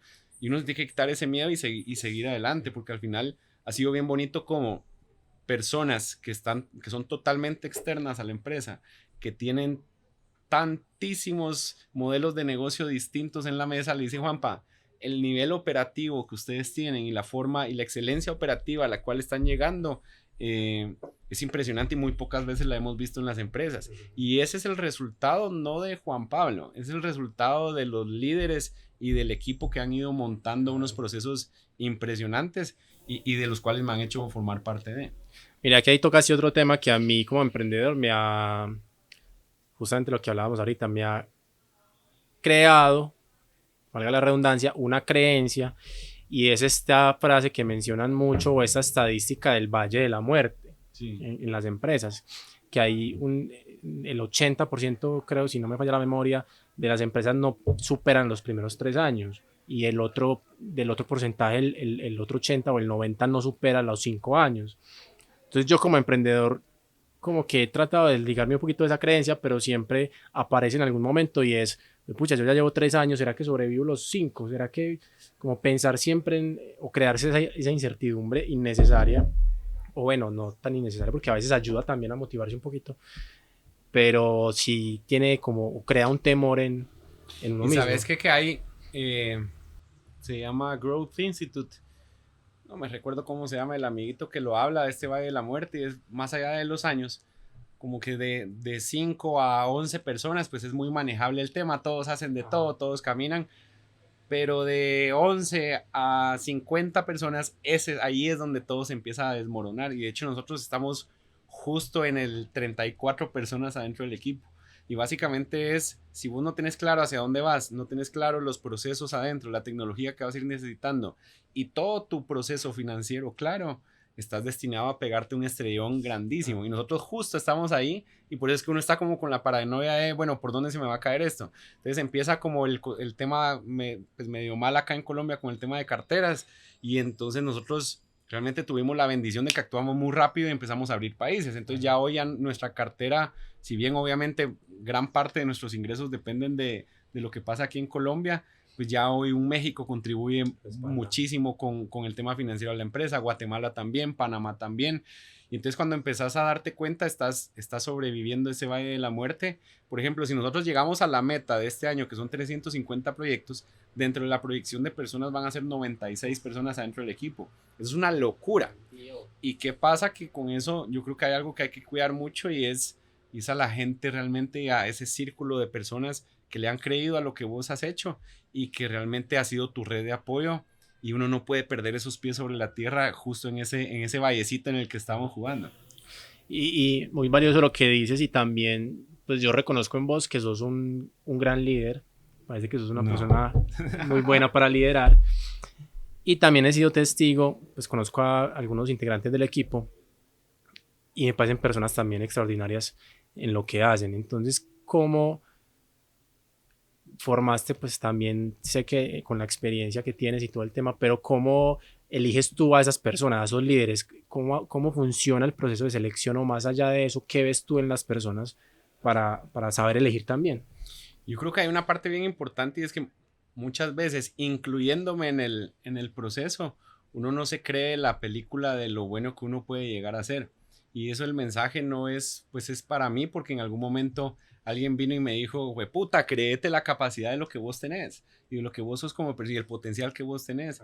Y parte del tema es, yo creo que detectar a estas personas que tienen ese gran potencial y realmente más que guiarlas en el proceso es acompañarlas en ese proceso y que se valoren. Hoy tenemos gente en el equipo que se la tienen que creer y que parte de mi tema, de hecho yo no les tengo que decir qué hacer, sino ellos realmente van guiando la conversación y es importante que ellos se crean el potencial que tienen, como en algún momento a mí me tocó realmente creerme ese potencial en ciertos momentos de la vida. Si tengo o no tengo el potencial, no sé, pero yo me creo esa película y vamos para adelante, que no es un proceso fácil y que poco a poco va uno aprendiendo a digerirlo, pero al final es que ha pasado en Kiven, que ha entrado gente muy talentosa y que realmente lo que necesitan es no los molestes, déjalos ser y también que ellos sepan que tienen un respaldo de las decisiones que pasa en Kiven. En Kiven, si ganamos juntos y si la cagamos todos juntos. Lo que no se vale, por ejemplo, en Kiven es no moverse.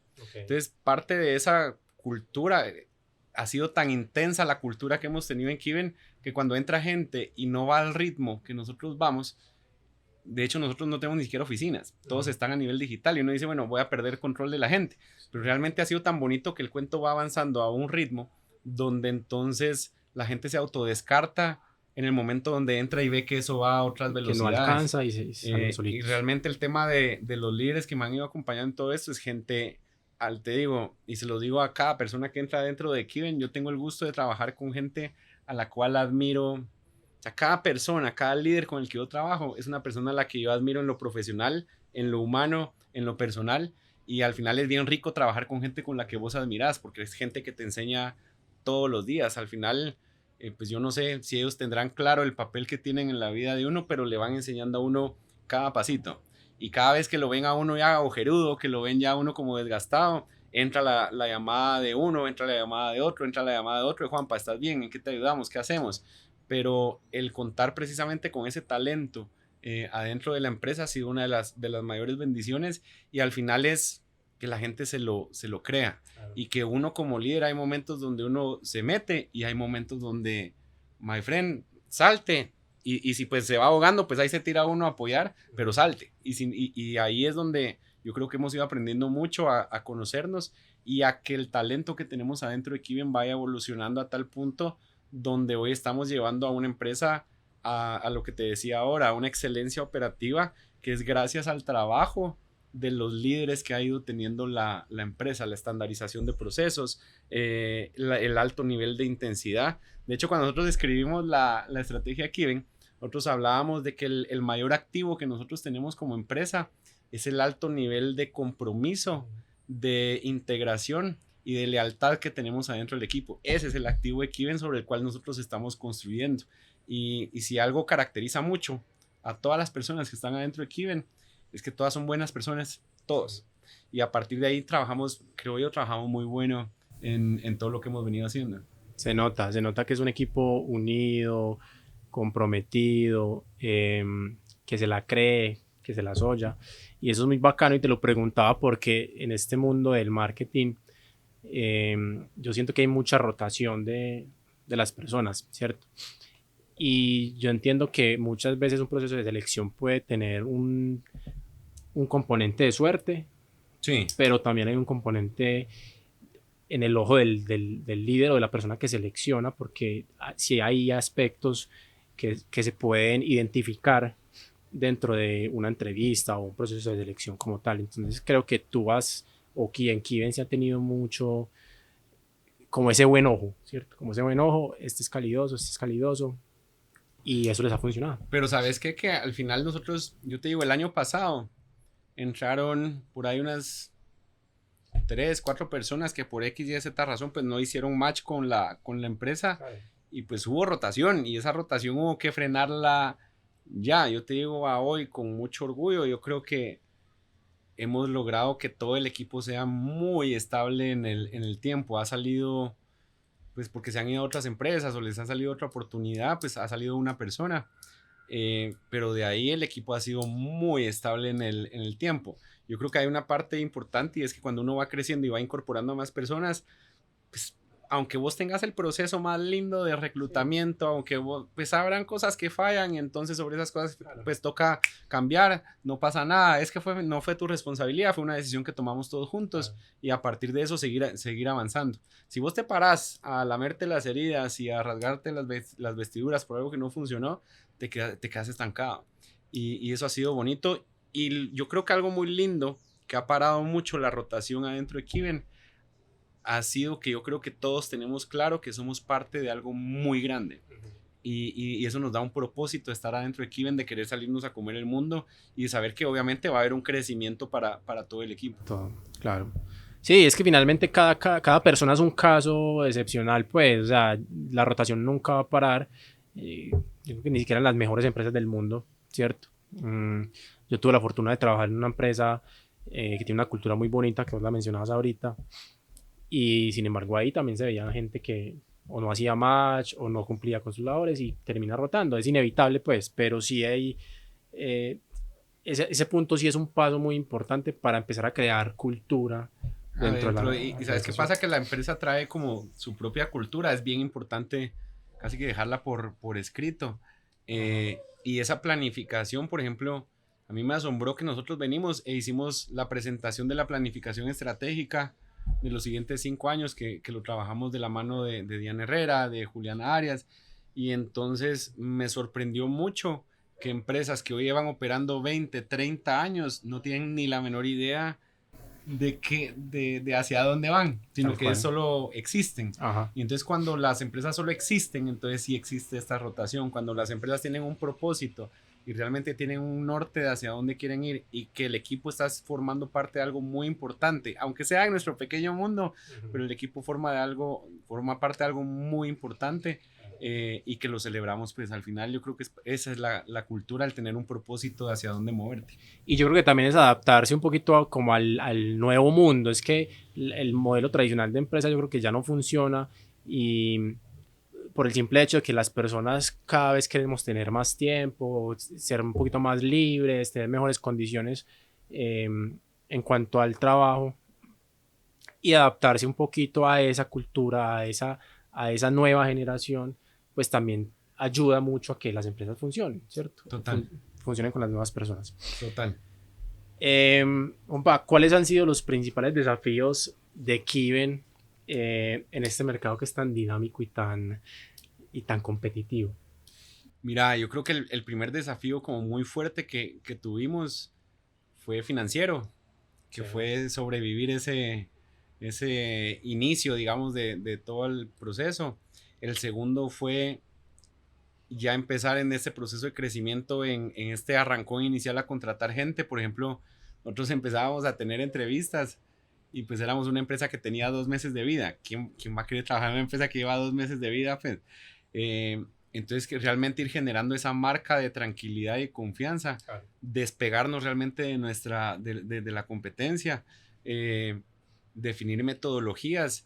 Yo creo que esos han sido realmente los retos importantes en todo esto y tener realmente lograr tener a las personas correctas en el momento correcto y el tomar decisiones cuando vos no tenés casi caja es complicadito. Ahora yo creo que ya estamos en un momento bien lindo de la empresa donde empezamos, no es que tengamos la caja del mundo, sino que tenemos que cuidar mucho la caja dado a los distintos temas políticos que se vienen en los países, pero yo creo que al final el reto ha sido financiero y se ha superado a partir de realmente tener una cabeza financiera impresionante que ha ido guiando toda la conversación.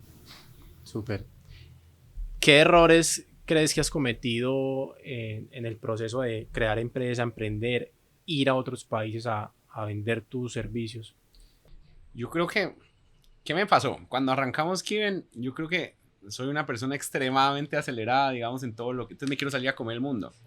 Como sabíamos entonces que teníamos ese reto de realmente enfocarnos, entonces yo digo, yo le tengo que rendir cuentas a alguien, pues a alguien le tengo que rendir cuentas porque si no esta vaquita loca se nos va. Sí. Y ahí es donde nace entonces la junta consultiva, que pues hoy no hemos tenido realmente el espacio como junta como tal, pero yo sí tengo como ese punto de contacto donde me aterrizan mucho a la realidad de las cosas.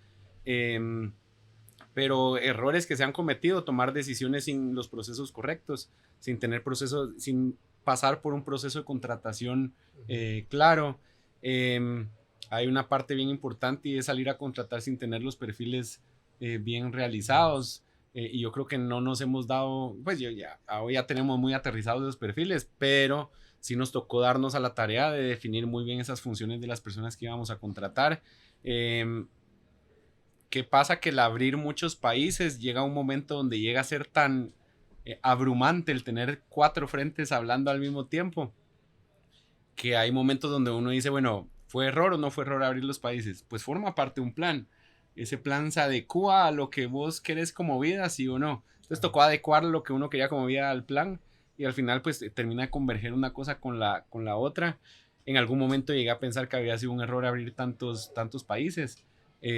Y pues ahora vamos a triplicar el número de países, pero yo creo que ya le hemos ido agarrando el sabor al juego y cuando uno está hundido en ese tema operativo del día, uno dice, bueno, yo creo que me equivoqué, pero realmente es parte de ese proceso de ir creciendo y yo creo que sí creo que los errores han sido pues mínimos en comparación a lo que realmente nos podíamos haber metido y hay algo que yo creo que uno no tiene que olvidar y es que yo de donde venía aprendí todas las cagadas que no había que hacer y entonces empecé como desde cero pero con una curva de aprendizaje muy sólida que era, por ejemplo, pues, ya no vendemos por vender.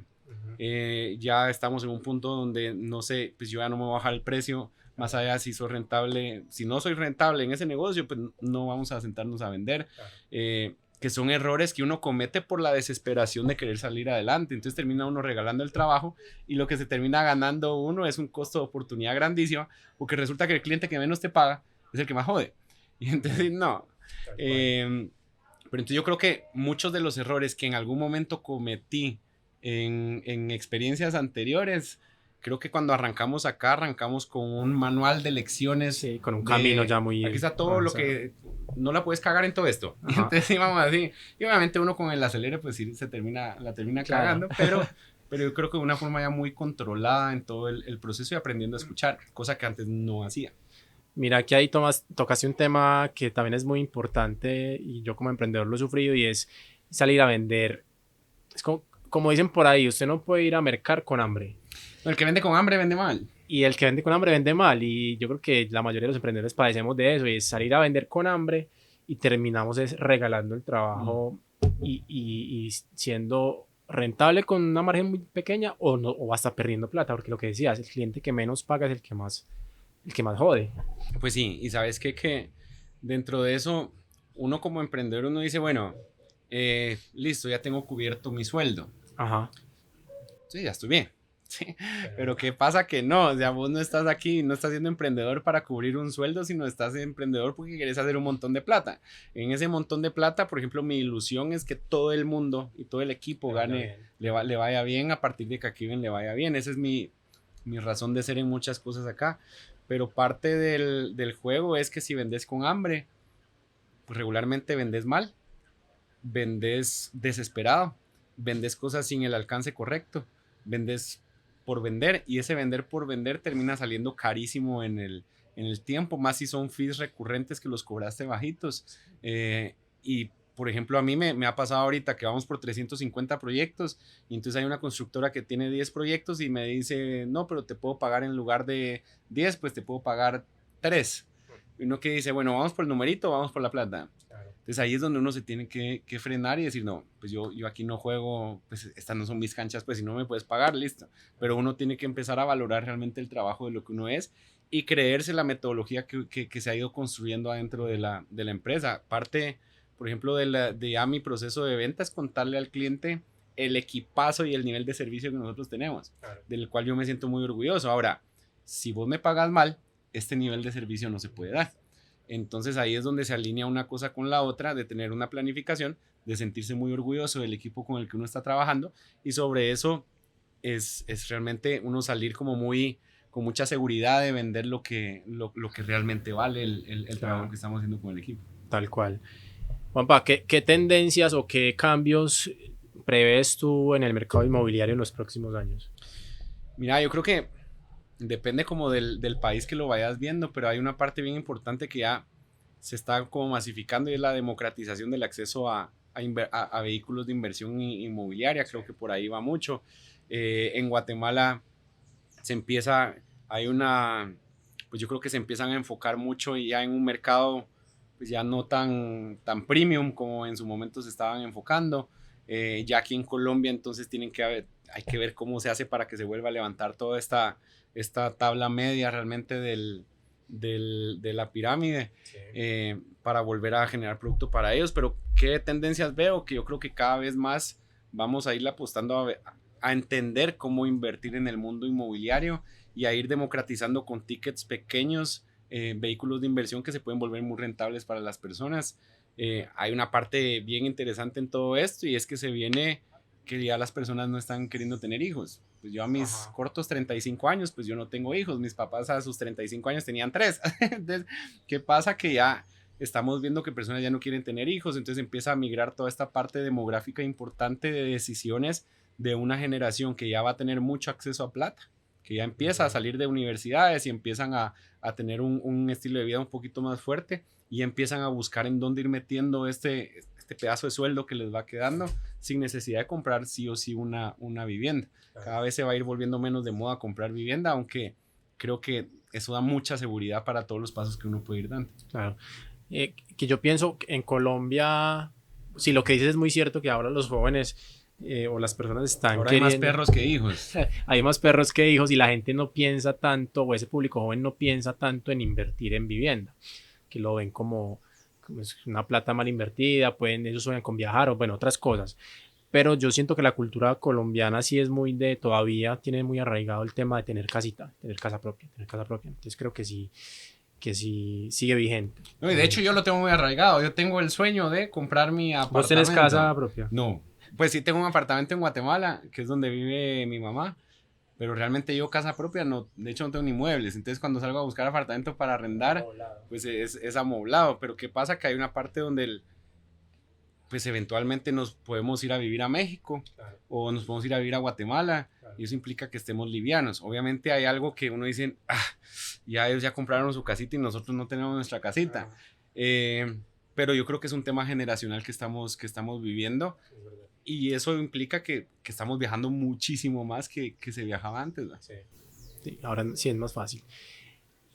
¿Qué tan fácil es o qué diferencias hay entre comprar vivienda en Colombia, comprar vivienda en México, comprar vivienda en Guatemala, comprar vivienda en Panamá?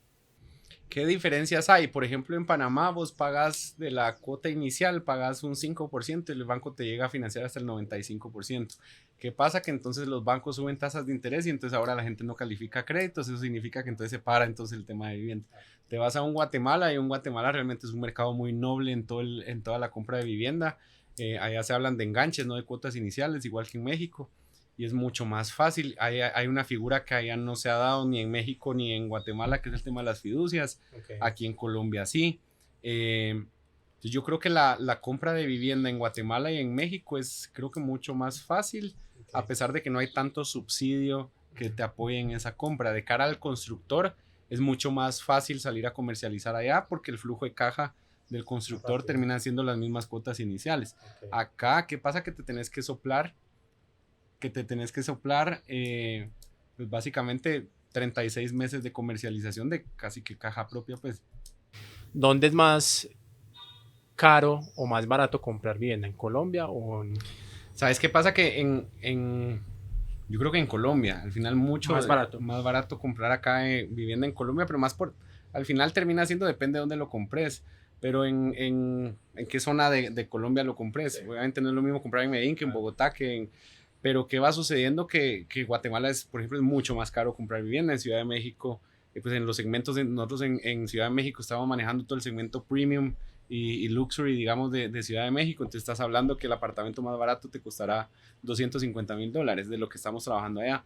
De lo que estamos trabajando acá, pues estás hablando de apartamentos de vivienda de interés social muchos, o que si bien llegan a que 500 millones, 600 millones de pesos, cuando te vas a un Guatemala, recién están entrando en esos segmentos, claro, que son bastante más accesibles para las personas que están empezando a tener buenos trabajos, digamos. Claro que yo creo que va de acuerdo al nivel adquisitivo también de cada país. Va Supongo muy amarrado. En México ganan más, supongo yo. Pero el nivel de vida también es más caro. Por ejemplo, claro. Guatemala, yo no me había imaginado el tema, pero cuando me vine a Colombia, a mí Colombia me parece baratísimo, o me parecía baratísimo.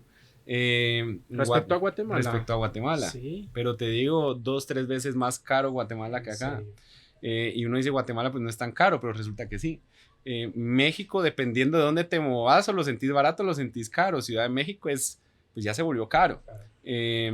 Pero nosotros estamos trabajando mucho el tema acá por eso nosotros tenemos al equipo acá, y la base operativa realmente del equipo empieza a trabajarle a México, a Guatemala, y tiene que aprender a manejar precisamente esos segmentos de mercado, claro, que yo creo que es bastante más caro, digamos, el estilo de vida. ¿Guatemala está dolarizado? No, tienen el quetzal, pero el quetzal es una de las monedas más fuertes de América Latina, entonces se mantiene la variación que ha tenido en los últimos años ha sido como de 0.20 centavos, pues más o menos del dólar, cuando en Colombia 500, 600, 1000, 2000 pesos de repente de la noche a la mañana. Entonces nosotros tenemos una moneda muy fuerte que nos permite, digamos que la estabilidad macroeconómica de Guatemala es muy fuerte. ¿Qué pasa? Que yo creo que en Guatemala pues nos hacen el chiste de que persona que visita Guatemala, lo que dice es que Guatemala tiene los peores mercadólogos del mundo. ¿Por qué? Porque no nos hemos sabido salir a mercadear y a vender como el país tan lindo que somos. Y realmente Guatemala es un país que estratégicamente está muy bien ubicado, que tiene una macroeconomía muy linda y tiene todititas las oportunidades del mundo para ir a invertir. De hecho, hay constructores de aquí de Colombia que entonces empiezan a voltear a ver hacia un Guatemala, hacia un República Dominicana, que son realmente economías muy estables, más allá del si izquierdas, derechas, arriba o abajo. El tema sigue funcionando a pesar de tener pésimos gobiernos funcionando. Entonces Guatemala como centro de inversión es muy lindo para invertir. Sí, mira que yo tengo muy buenas referencias de Guatemala porque mi papá tuvo la oportunidad de conocer Centroamérica casi completo y él me hablaba de Guatemala, me decía Guatemala es hermoso, es muy bonito, no sé qué. Y después que te conocí a vos también, pues empecé a ver, me mostrabas fotos de los volcanes, o sea, tiene una riqueza natural muy bonita, es un gran país, yo quisiera conocerlo. No, Guatemala te digo, de hecho tuvimos un foro donde estaban como los grandes líderes de la industria allá, y realmente genera mucha ilusión del potencial que tenemos nosotros como país. Es una cosa loca, donde desde ya se le hace la invitación a todo mundo para ir a abrir negocio allá, porque allá lo que hay es oportunidad para construir. Sí, falta es un buen mercadeo, eso es verdad. Pampa, al inicio me mencionaste una charla que fuiste a dar, no recuerdo dónde, creo que fue en Guatemala, sobre inteligencia artificial.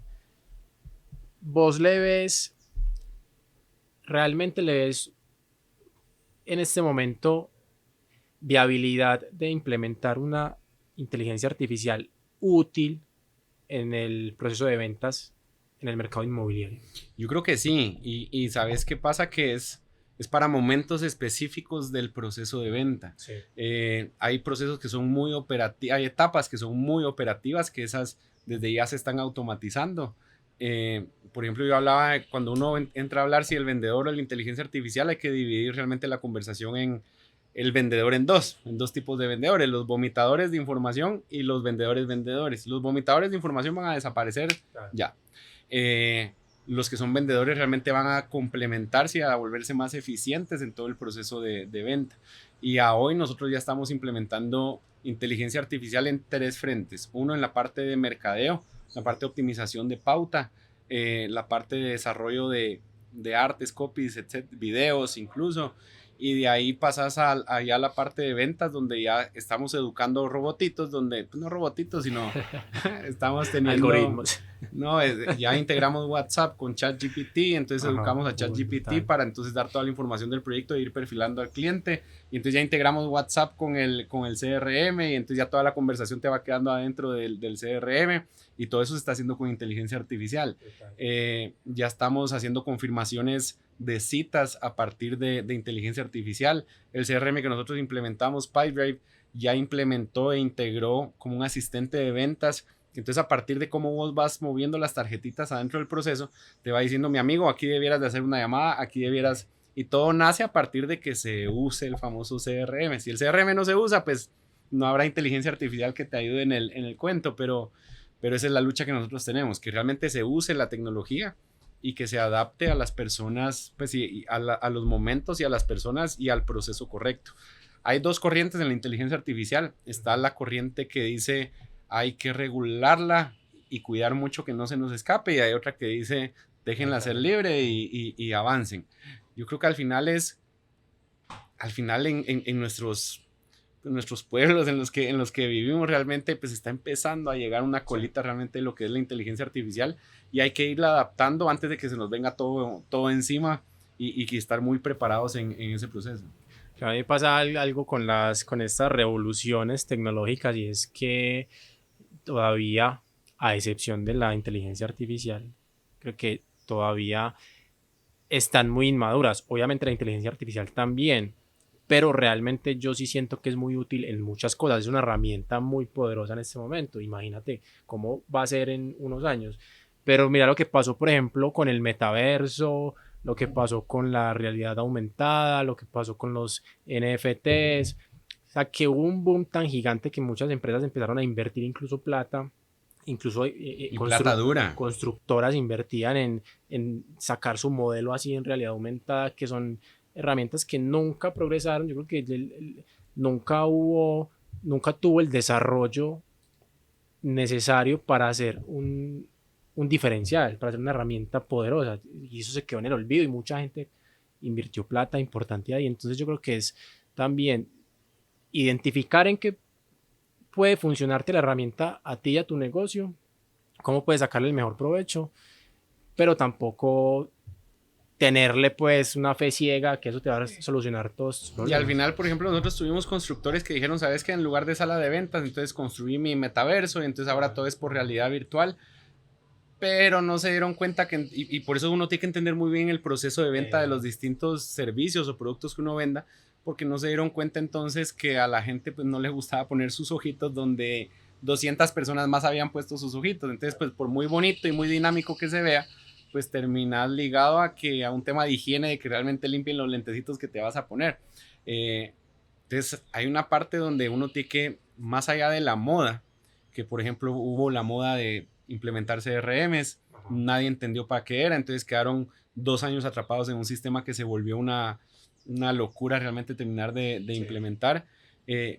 Se meten al metaverso, listo el metaverso, pero entonces tiene su boom y ya ¿quién está hablando del metaverso? Ahorita llevamos un año del cuento y pues nadie ha hablado del tema, y entonces se quedan todas las gafitas ahí de inteligencia artificial y que no terminan realmente de utilizarlas como herramientas de venta. Total, y porque además no se puede comparar, la experiencia todavía no es completa.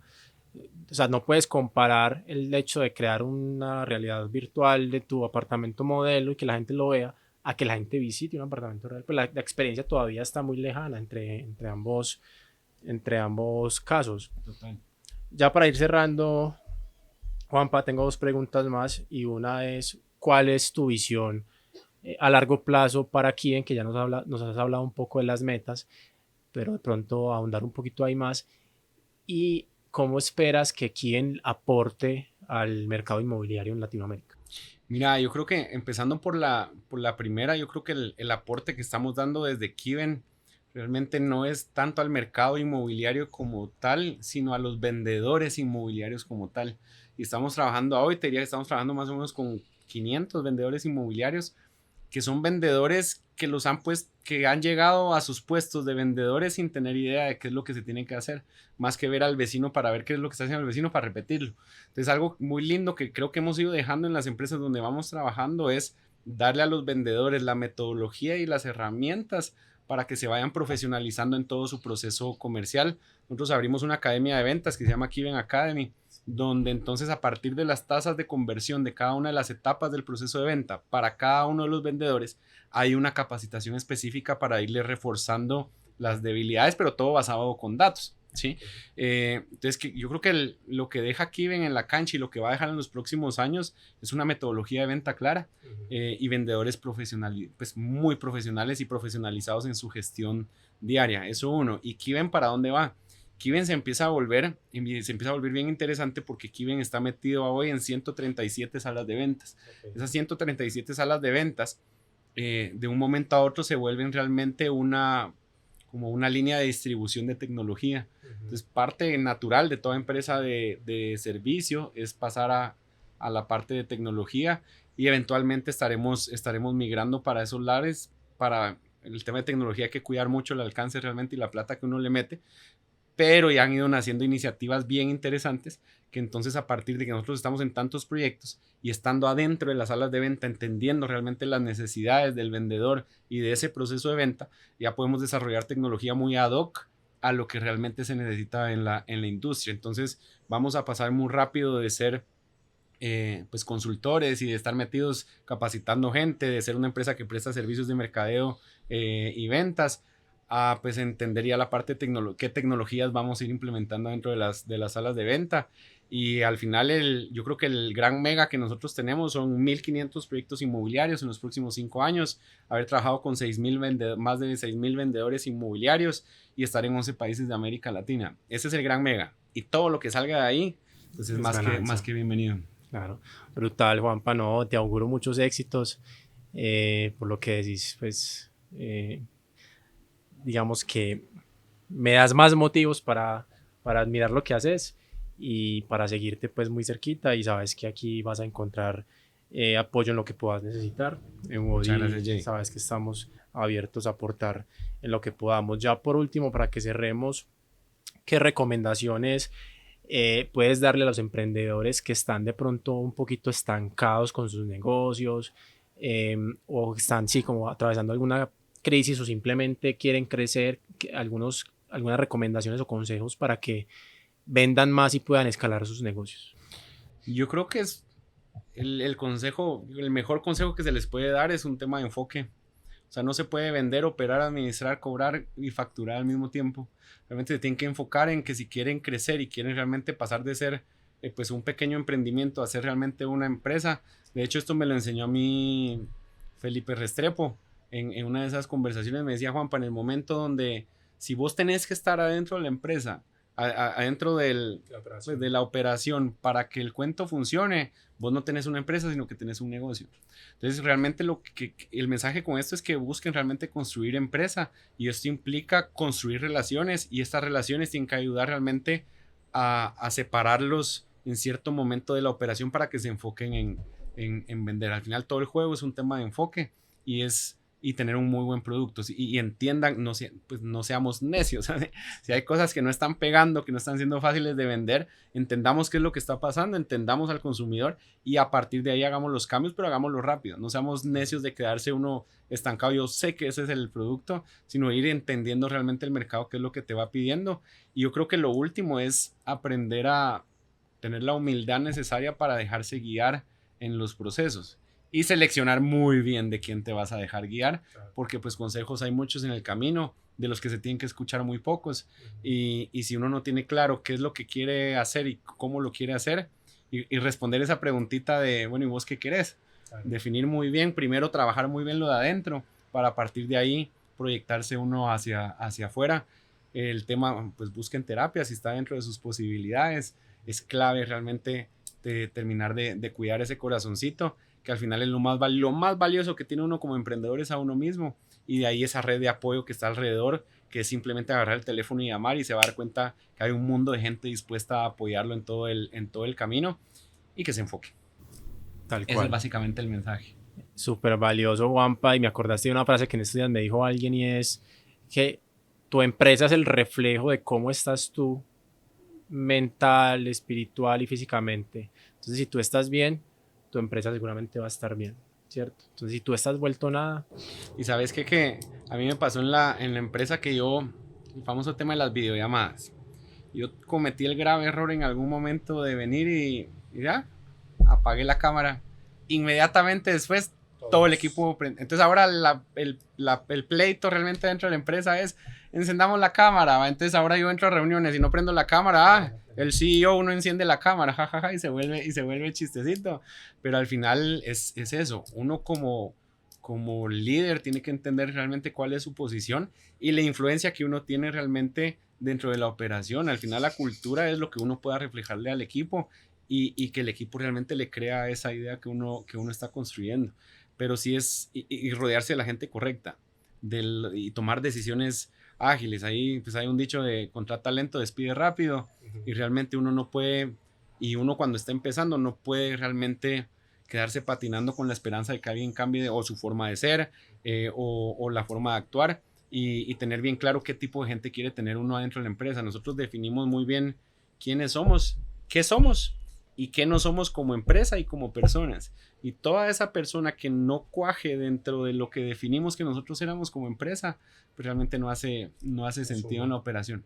Entonces, yo creo que es definir muy bien qué es lo que se quiere y a partir de ahí construir.